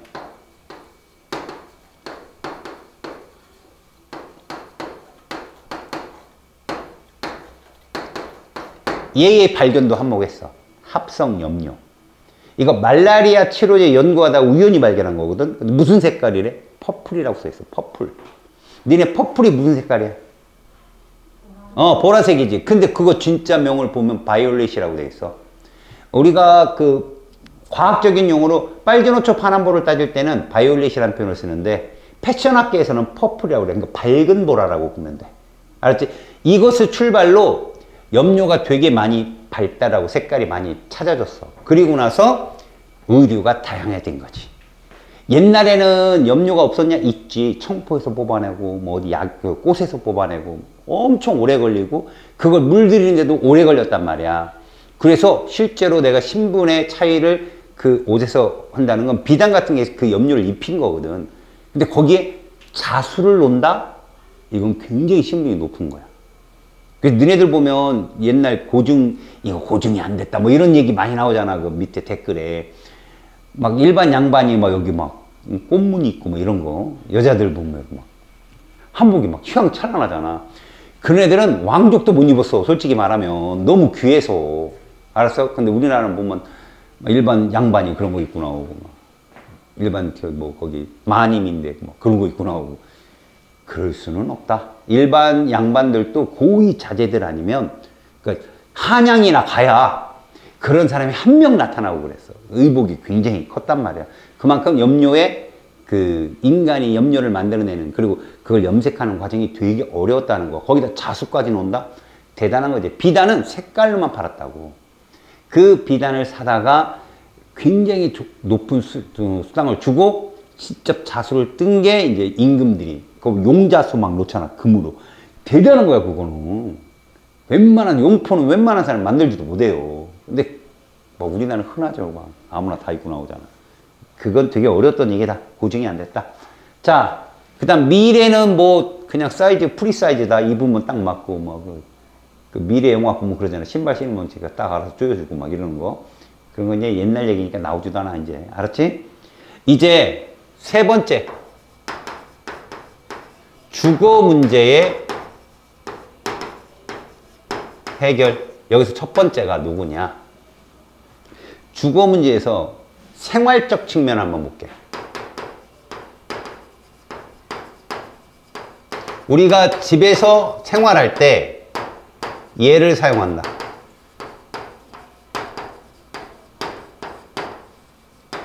옛날엔 땔감 갖다가 했잖아, 나무하고. 니네도 지금 나이 옛날 같으면 여학생이라 아닌가? 아, 거기서 니들이 노비로 나왔으면 해야지. 나무 패러 하고 막, 그 산에서 볼 수도 있어. 안녕, 뭐 이러면서 등아리에다 보침 짓고 막, 그지? 나무를 막 하고 그랬다고. 근데 요즘에는 화석 연료를 뭘 사용하느냐? 이거 사용한다는 거야. 이 L이 리퀴드야, 리퀴드. 액화. N이 내추럴, 천연. G는 가스. 이 뜻이야. 이거 어디에 이용하냐면, 이거야, 도시가스. LNG. 그리고 이걸 압축을 한 게 CNG야. 천연버스 뭐 이래가지고 버스 오잖아, CNG. 그게 얘들이야. 그럼 얘 주성분이 누구냐? 야, 주성분이란 뜻이 뭔지 알지? 주성분은 혼합물 중에 주가 되는 거. 예를 공기도 혼합물이잖아. 주성분이 누구야? 질소라고 할 수 있지. 이 주성분이 얘란 얘기야. 얘는 이렇게 읽어. 메탄가스라고, 메탄. 근데 실제 명은 메테인이야. 메탄가스라고 부르는 주성분. 여기에 그러면 에탄가스도 있다는 거야. C2H6. 그러니까 주성분은 CH4다. 혼합물이야, 혼합물.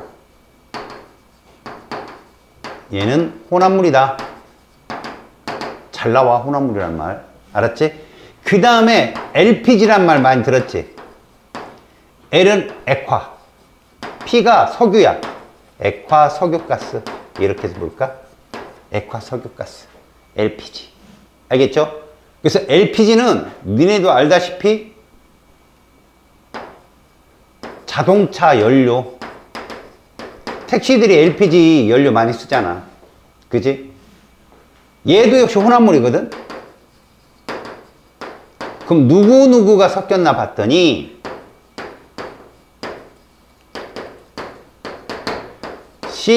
C3H8이라 부르는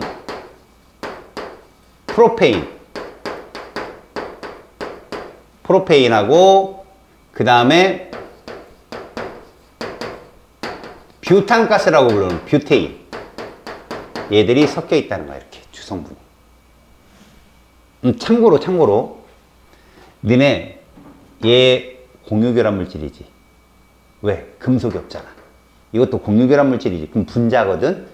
니네 숫자만 딱 보면 이 원자량을 합친 게 화학식량 분자량이라고 한다면 탄소수소를 니네가 모른다고 치자. 누가 분자량이 더 클 것 같아? 왼쪽 오른쪽? 분자량이 누가 더 클 것 같아?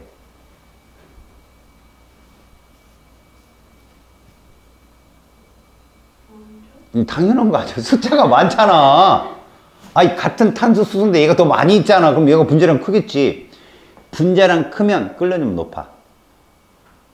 자, 봐봐.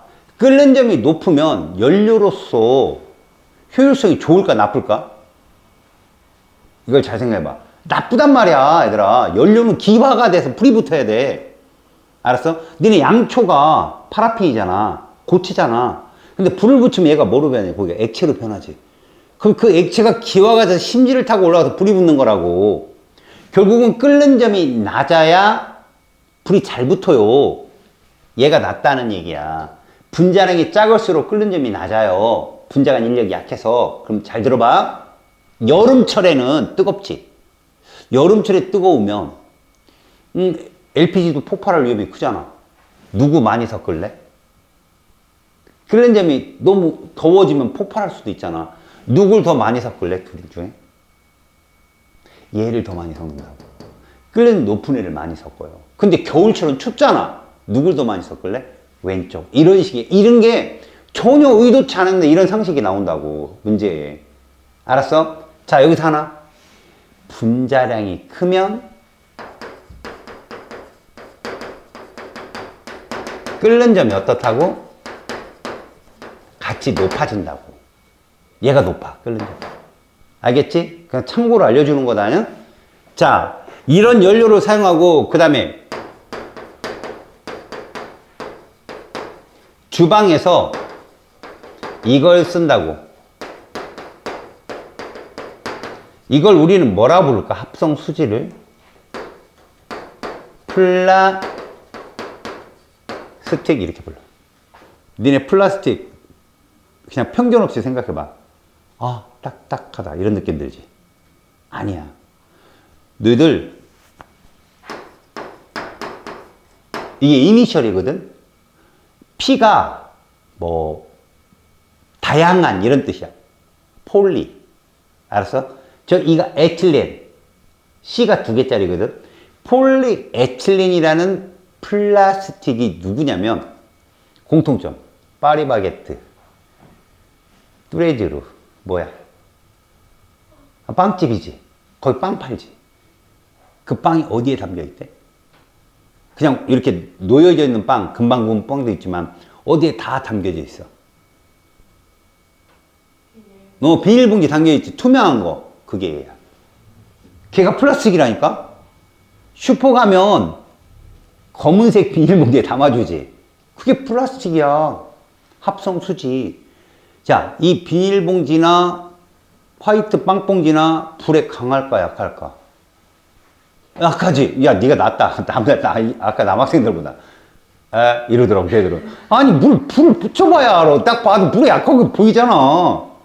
야, 스타킹이 불에 약해. 그랬더니 여학생들이, 이러고 있더라고. 아니, 그거 왜. 그런 것도 접근을 못하면 나중에 문제 풀 때 진짜 맛 간다, 니네들. 그래, 불에 되게 약해, 합성수지들이 다. 그래서 우리 지방에서 쓰는 거, 주방에 쓰는 게 이런 것들이 얘가.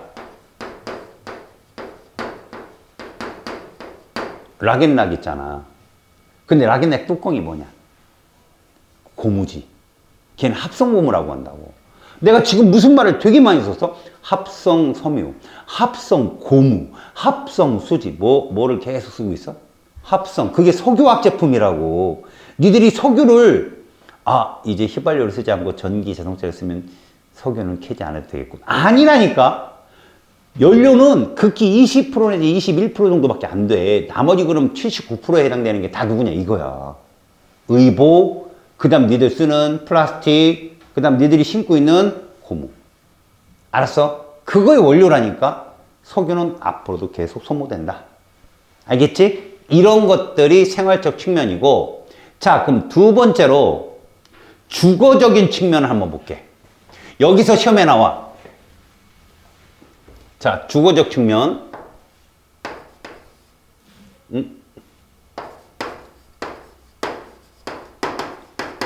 이건 건물에 해당되거든, 건물.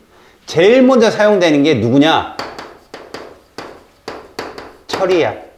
얘들아, 철은 원소의 화물이야. 원소. 그치, 원소다. 얘를 이렇게 해서 써.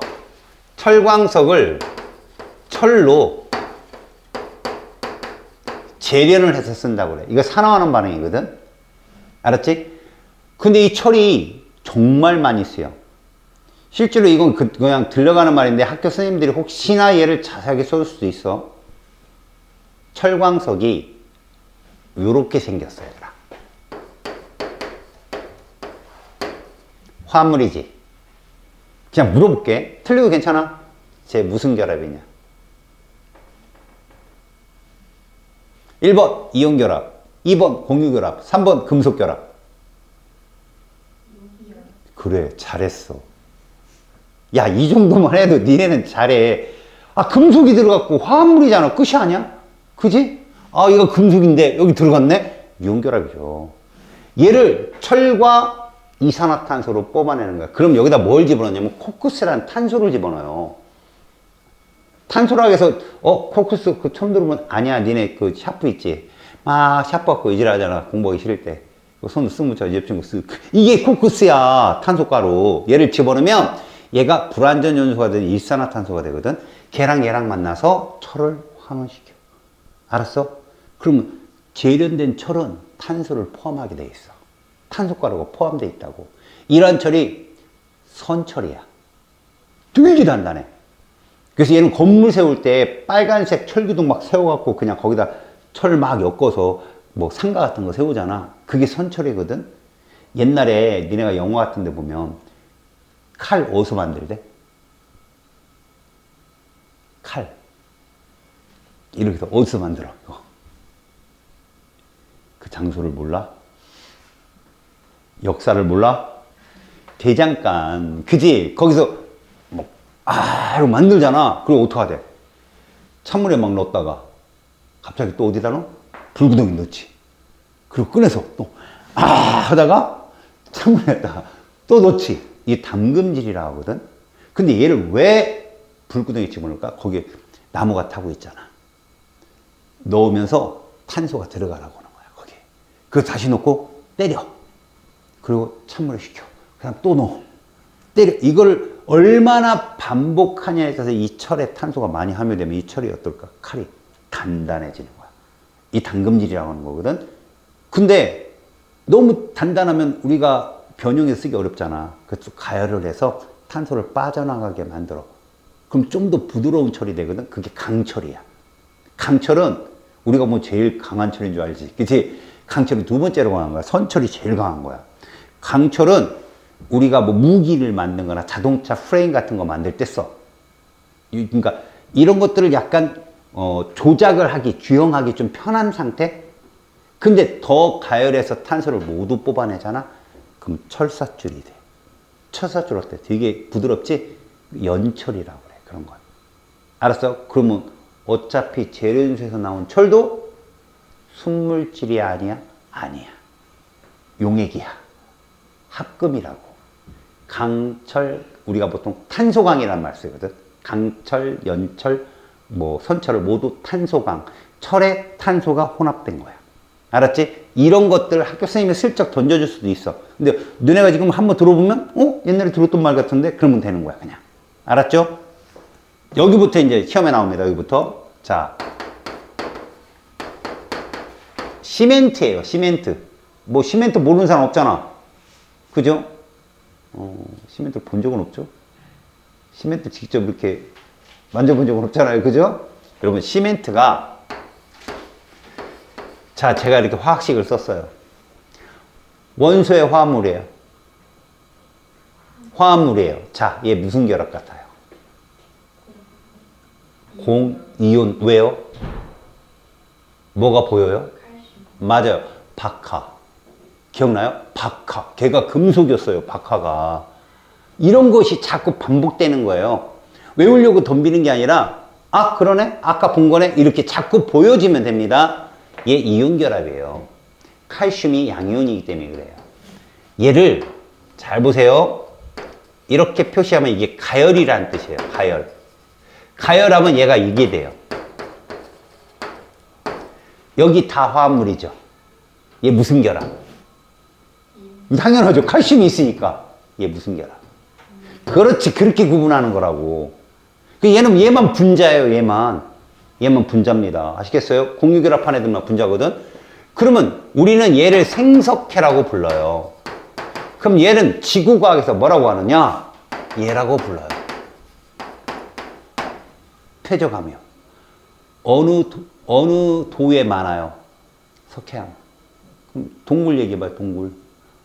석회동굴 어디에 많아요? 충청북도나 강원도에 많잖아요. 거기 다 시멘트 공장 있어요, 거기에. 알았어요? 얘를 우리는 탄산, 이온결합이니까 뒤부터 불러줘요. 칼슘이라고 불러요. 얘에다가 얘를 섞잖아요? 이게 시멘트예요. 시멘트는 금방 잘 굳고요. 딱딱해요. 단점이 뭐냐? 높은 무게를 못 견뎌요. 금이 쩍쩍 가서 부서집니다. 그러니까 간단한 유형물 조작은 쉬워요. 앞에 화단 앞에나 이런 것들을 할 때는 좋은데 커다란 건물을 세우는 굉장히 불편하죠. 그래서 대신 또 빨리 붙으니까 시멘트가 필요하긴 하거든요.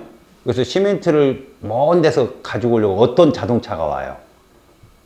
못 들어봤어요? 뒤 막 이렇게 돌아가는 차 있는데. 본 적 있죠? 레미콘이라고 해요. 그런 차를. 걔들이 시멘트 싣고 오는 거예요. 왜? 왜 흔들어요? 붙지 말라고. 와서 쭉 아파트 공사에 가서 붙잖아요. 근데 그 시멘트만 붙는 게 아니라는 거예요, 이게. 거기에 자갈이나 모래나 이런 걸 막 섞어요. 그럼 뭐가 되느냐? 시험에 잘 나오는 얘가 됩니다. 뭐라고 써 있어요? 콘크리트요. 그죠? 콘크리트는 시멘트에 모래, 자갈을 섞은 걸 말해요. 이러면 뭐가 좋냐? 하중을 잘 견뎌요. 하중이 뭐예요? 우리 물리를 또 선택 안 했기 때문에, 그죠? 무게를 잘 견딘다는 거죠.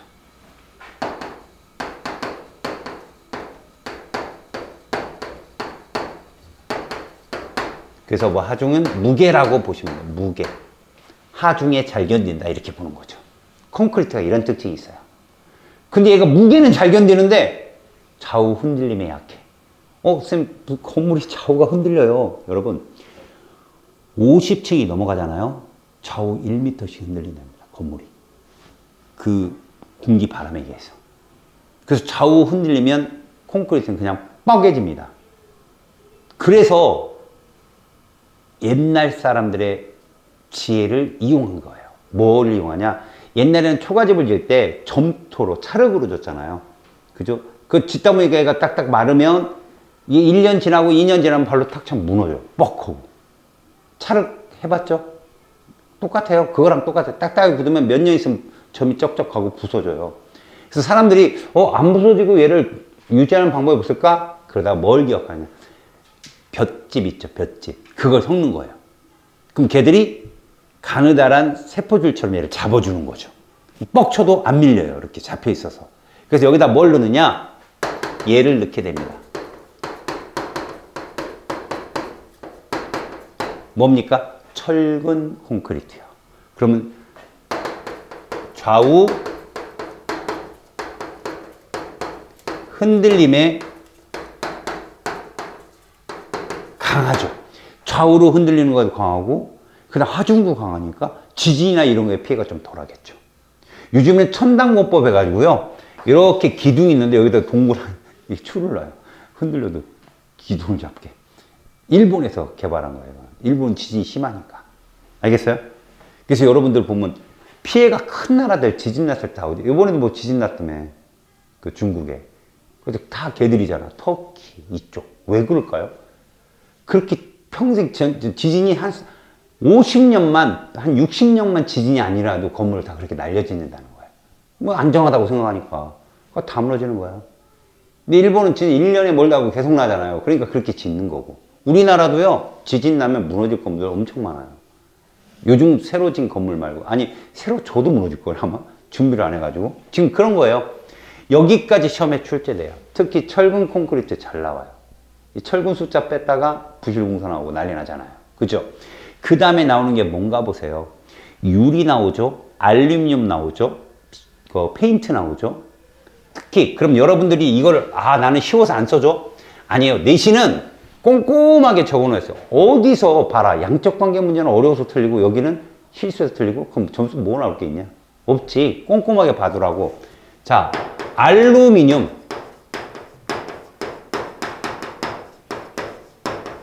원소야, 화합물이야? 원소. 근데 아래 천자 있어, 없어? 이거 뭐야, 그럼? 금속이야, 비금속이야? 금속. 이렇게 보는 거라고, 그냥. 뭔 공식으로 보는 게 아니라 저런 거 저러니까 이렇게 찾는 거지. 그럼 얘는 무슨 결합하겠어? 금속 결합하겠지. 실제로 알루미늄도 여기에서 빙정석을 넣어서 얘를 뽑아낸단 말이야. 이러면 온도가 600도씨로 떨어지거든. 이게 원래 2800, 3200도씨로 막 그 정도 온도가 높은 애야. 그래서 옛날에 봐라. 지표에 가장 많은 금속이 누군 줄 알아? 알루미늄이야.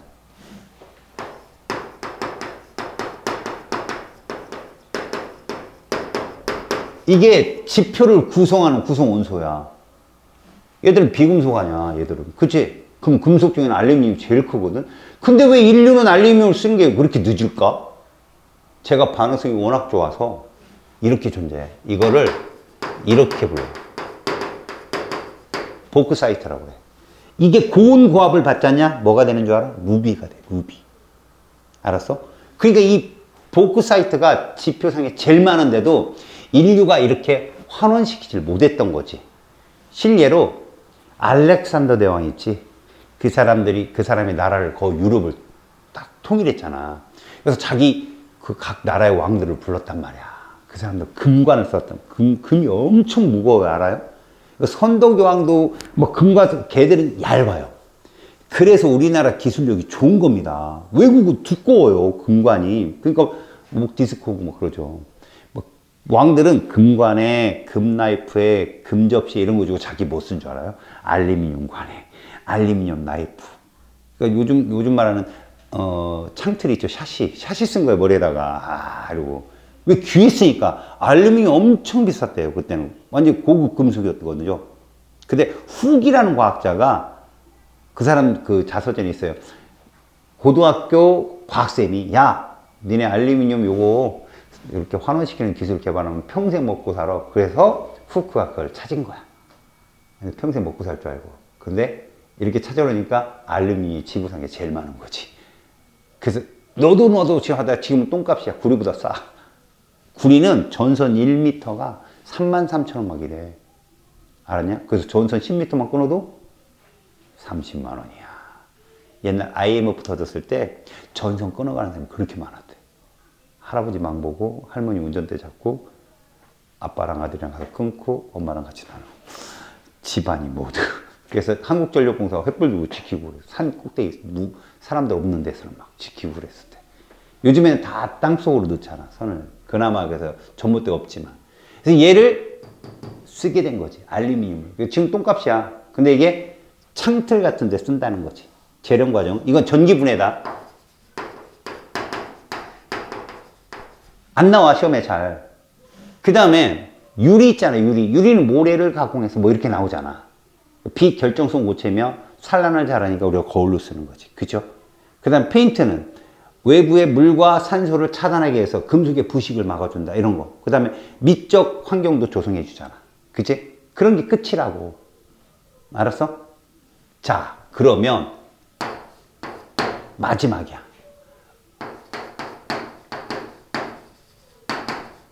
의류가 아니야. 의료. 이건 병이잖아, 병. 이 두 개는 반드시 나와. 처음에 아스피린이 있거든. 얘는 자세히 다루더라. 시험에 자세히 나오니까. 아스피린은 호프만. 얘를 얘가 어디에다 팔았냐면 이걸 바이엘사라고 알아? 바이엘은 어느 나라 같냐? 바이엘.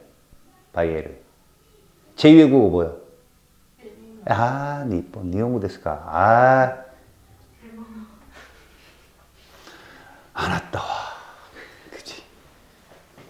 하나지. 그래요?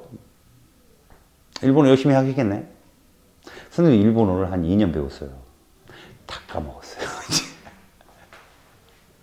유쿠리 때 구다사이. 천천히 말해주세요. 5개 구다 살려주세요. 이게 뭐야 이게. 뭐 다녀왔습니다. 이때 구다 이런 거밖에 못 외우고 있으니 일본 가서 한마디 한다고 다카이 이러기만 하고 비싸다고. 잘 보세요. 아스피린이라는 놈은 해열제거든요.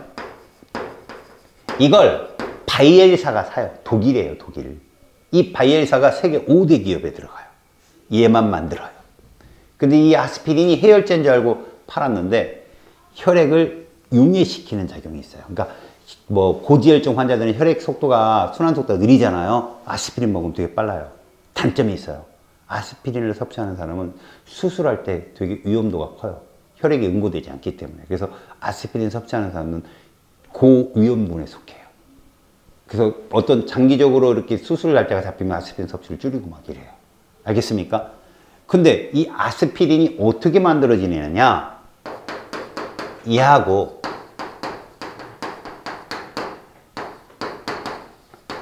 얘가 만난 거야. 이렇게. 이게 누구냐? 버드나무 있지? 니네 버드나무가 뭔지는 아니?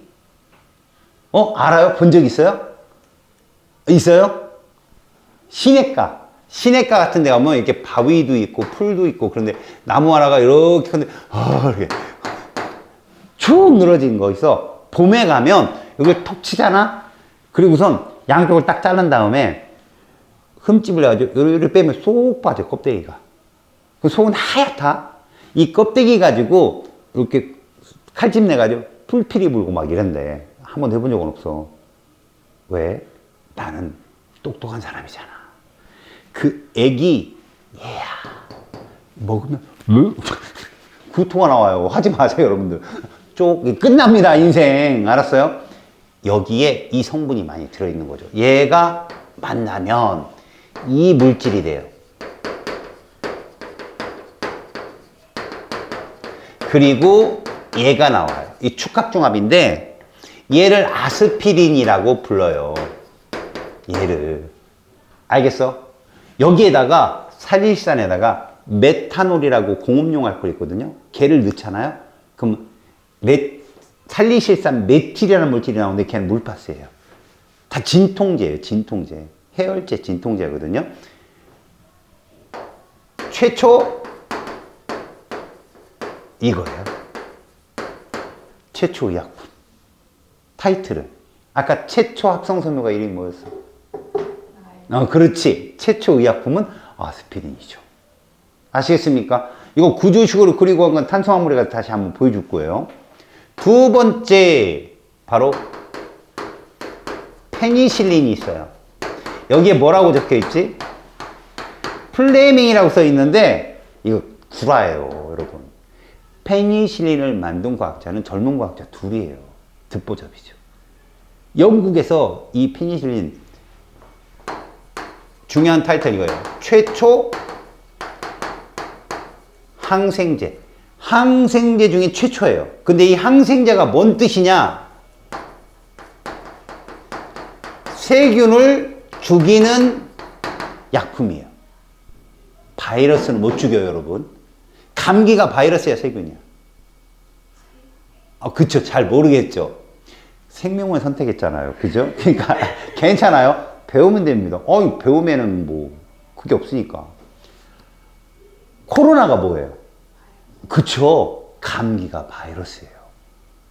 그래서 감기 걸렸다고 하면 맨날 주사 놓잖아요. 항생제 중독 걸리면 이런 헛소리 하지 마세요. 이건 항바이러스예요. 감기는 아데노바이러스고요. 독감 있죠? 걔는 인플루엔자예요. 다 바이러스예요. 너희들이 걸리는 다 감기입니다. 그 감기 일종이에요. 걔가 변종이 된 거예요. 다 얘들이. 그럼 세균은요? 걔보다는 발달한 단계. 바이러스는 생명이 아니에요. 생물이. 세균부터 생물이거든요. 걔 죽이는 거죠. 그럼 이게 뭐냐? 세균 감염 뭐냐? 우리가 상처가 나잖아요. 고름이 이게 바로 세균 감염이에요. 알겠습니까? 이거를 그 젊은 과학자 둘이가 발견했다. 난리가 난 거예요. 영국 기자들이. 후문같이 몰려들었어요. 우와, 이제 드디어 우리도 의료계가 발달하게 봤더니, 듣보잡이네? 회의를 막 적으면서, 임팩트도 없고 쟤들 뭐지? 근데 걔들이 뭐라고 했냐면, 아니, 어떻게 이거 발견하게 됐어요? 이렇게 툭 던졌는데, 그 왕실 학회에 플레밍이라는 유명한 과학자가 있었어요. 생명 쪽에 이 사람 곰팡이 연구하고 막 이랬던 사람인데 이 사람의 논문을 보고 그러니까 그 사람들이 우르르 글로 간 거야. 얘들 다 냅두고 우르르 갔지. 그래서 들어봤냐고. 들어봤다고. 그 두 과학자 정말 멋있는 사람이고 박수를 보낸다고. 그 다음날 기사에 먹었던 줄 알아? 플레밍 자기 자신의 연구에 박수를. 그래가지고 플레밍이 발견된 것처럼 돼 있어요. 더 웃긴 건요. 이 두 과학자가 이제 발견했잖아요. 이거 대량 생산하면 돈이 될 거 아닙니까? 그래서 그 영국 정부한테 얘기했어요. 투자하라. 로열티는 우리가 지켜야 되지 않겠냐. 근데 거부했어요. 저희 특허청에서 거부했어요. 야, 니네 딴 데 가자 해. 얘들이 미국으로 한 거야. 록펠러 가문인가? 그쪽에 간 거야. 걔들이 해가지고 1910년부터인가 1980년 거의 70년 동안 로열티를 지불했어, 영국이. 얘가 이 항생제가 큰 역할을 한 게 어디냐? 바로 2차 세계대전이에요. 2차 세계대전 연합군들이 총상이나 이런 거 보면 야전병원이잖아. 감염되잖아. 근데 페니실린을 맞으면 금방 나아요. 한 달 있다가 전투. 근데 독일군은 6개월 있다 죽는 사람도 있고 복귀 못하는 사람도 있고 해롱해롱. 그래서 처칠이 뭐라 했느냐? 2차 세계대전은 페니실린의 승리다라고 얘기했어. 지금도 굉장히 유명한 일화예요. 이거. 세균 꼭 기억해라. 알았지? 세균을 죽인다. 자, 지금 얘기한 것들 중에 뭔가 빠진 게 있고 그러면 문제를 풀다 거기다 넣으면 되는 건데 우리는 문제를 13쪽에 있는 문제만 딱 풀면 끝나. 자, 13쪽 봐봐. 하버가 공기 중 질소랑 수소를 반응시켜 만든 생성물이 누구였어? 암모니아. 누구지? NH3. 화합물이야. 그리고 분자야. 왜? 금속이 안 보여. 이해 갔어? 그런 것까지. 두 번째, 의류 문제 해결이야.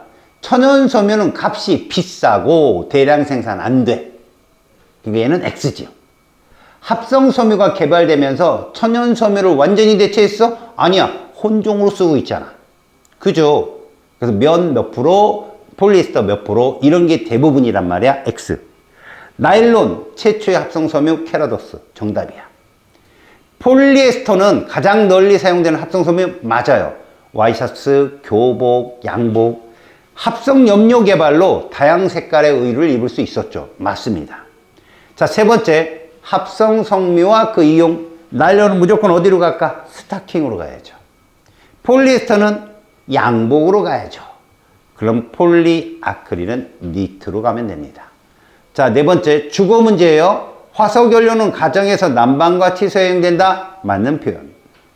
두 번째. 현대의 건축재를 얻는데 화학적 방법이 이용되고 있다. 당연한 거죠. 환원 산화 반응도 다 화학적 방법인 거예요. 철과 알루미늄은 철광석을 꺾고서 이건 철만 그렇죠. 알루미늄은 전기분해입니다. 아시겠어요? 빙정석 집어넣고 X. 다섯 번째, 모래와 자갈 등이 시멘트를 섞고 뭐죠? 콘크리트죠. 콘크리트. 여기에 철근을 넣으면 철근 콘크리트. 여섯 번째, 플레밍이 푸른 곰팡이에서 발견한 최초의 항생제가 누구라고? 페니실린. 호프만 버드나무 껍질, 아스피린. 이해 갔어요? 여기는 좀 광범위한 그런 게 많고요. 이제 다음 시간에 배우는 탄수화물 있죠? 이거 좀 어려워요. 왜? 자네들이 배운 지식이 얇아서 그래요. 그래서 제가 강제로 니들을 최면에 걸고 수업을 할 거예요. 그럼 이해할 만합니다. 아시겠죠? 그래서 다음 시간까지 노트 필기만 제대로 해오시기 바랍니다. 알겠죠? 오케이. 수고 많으셨어요.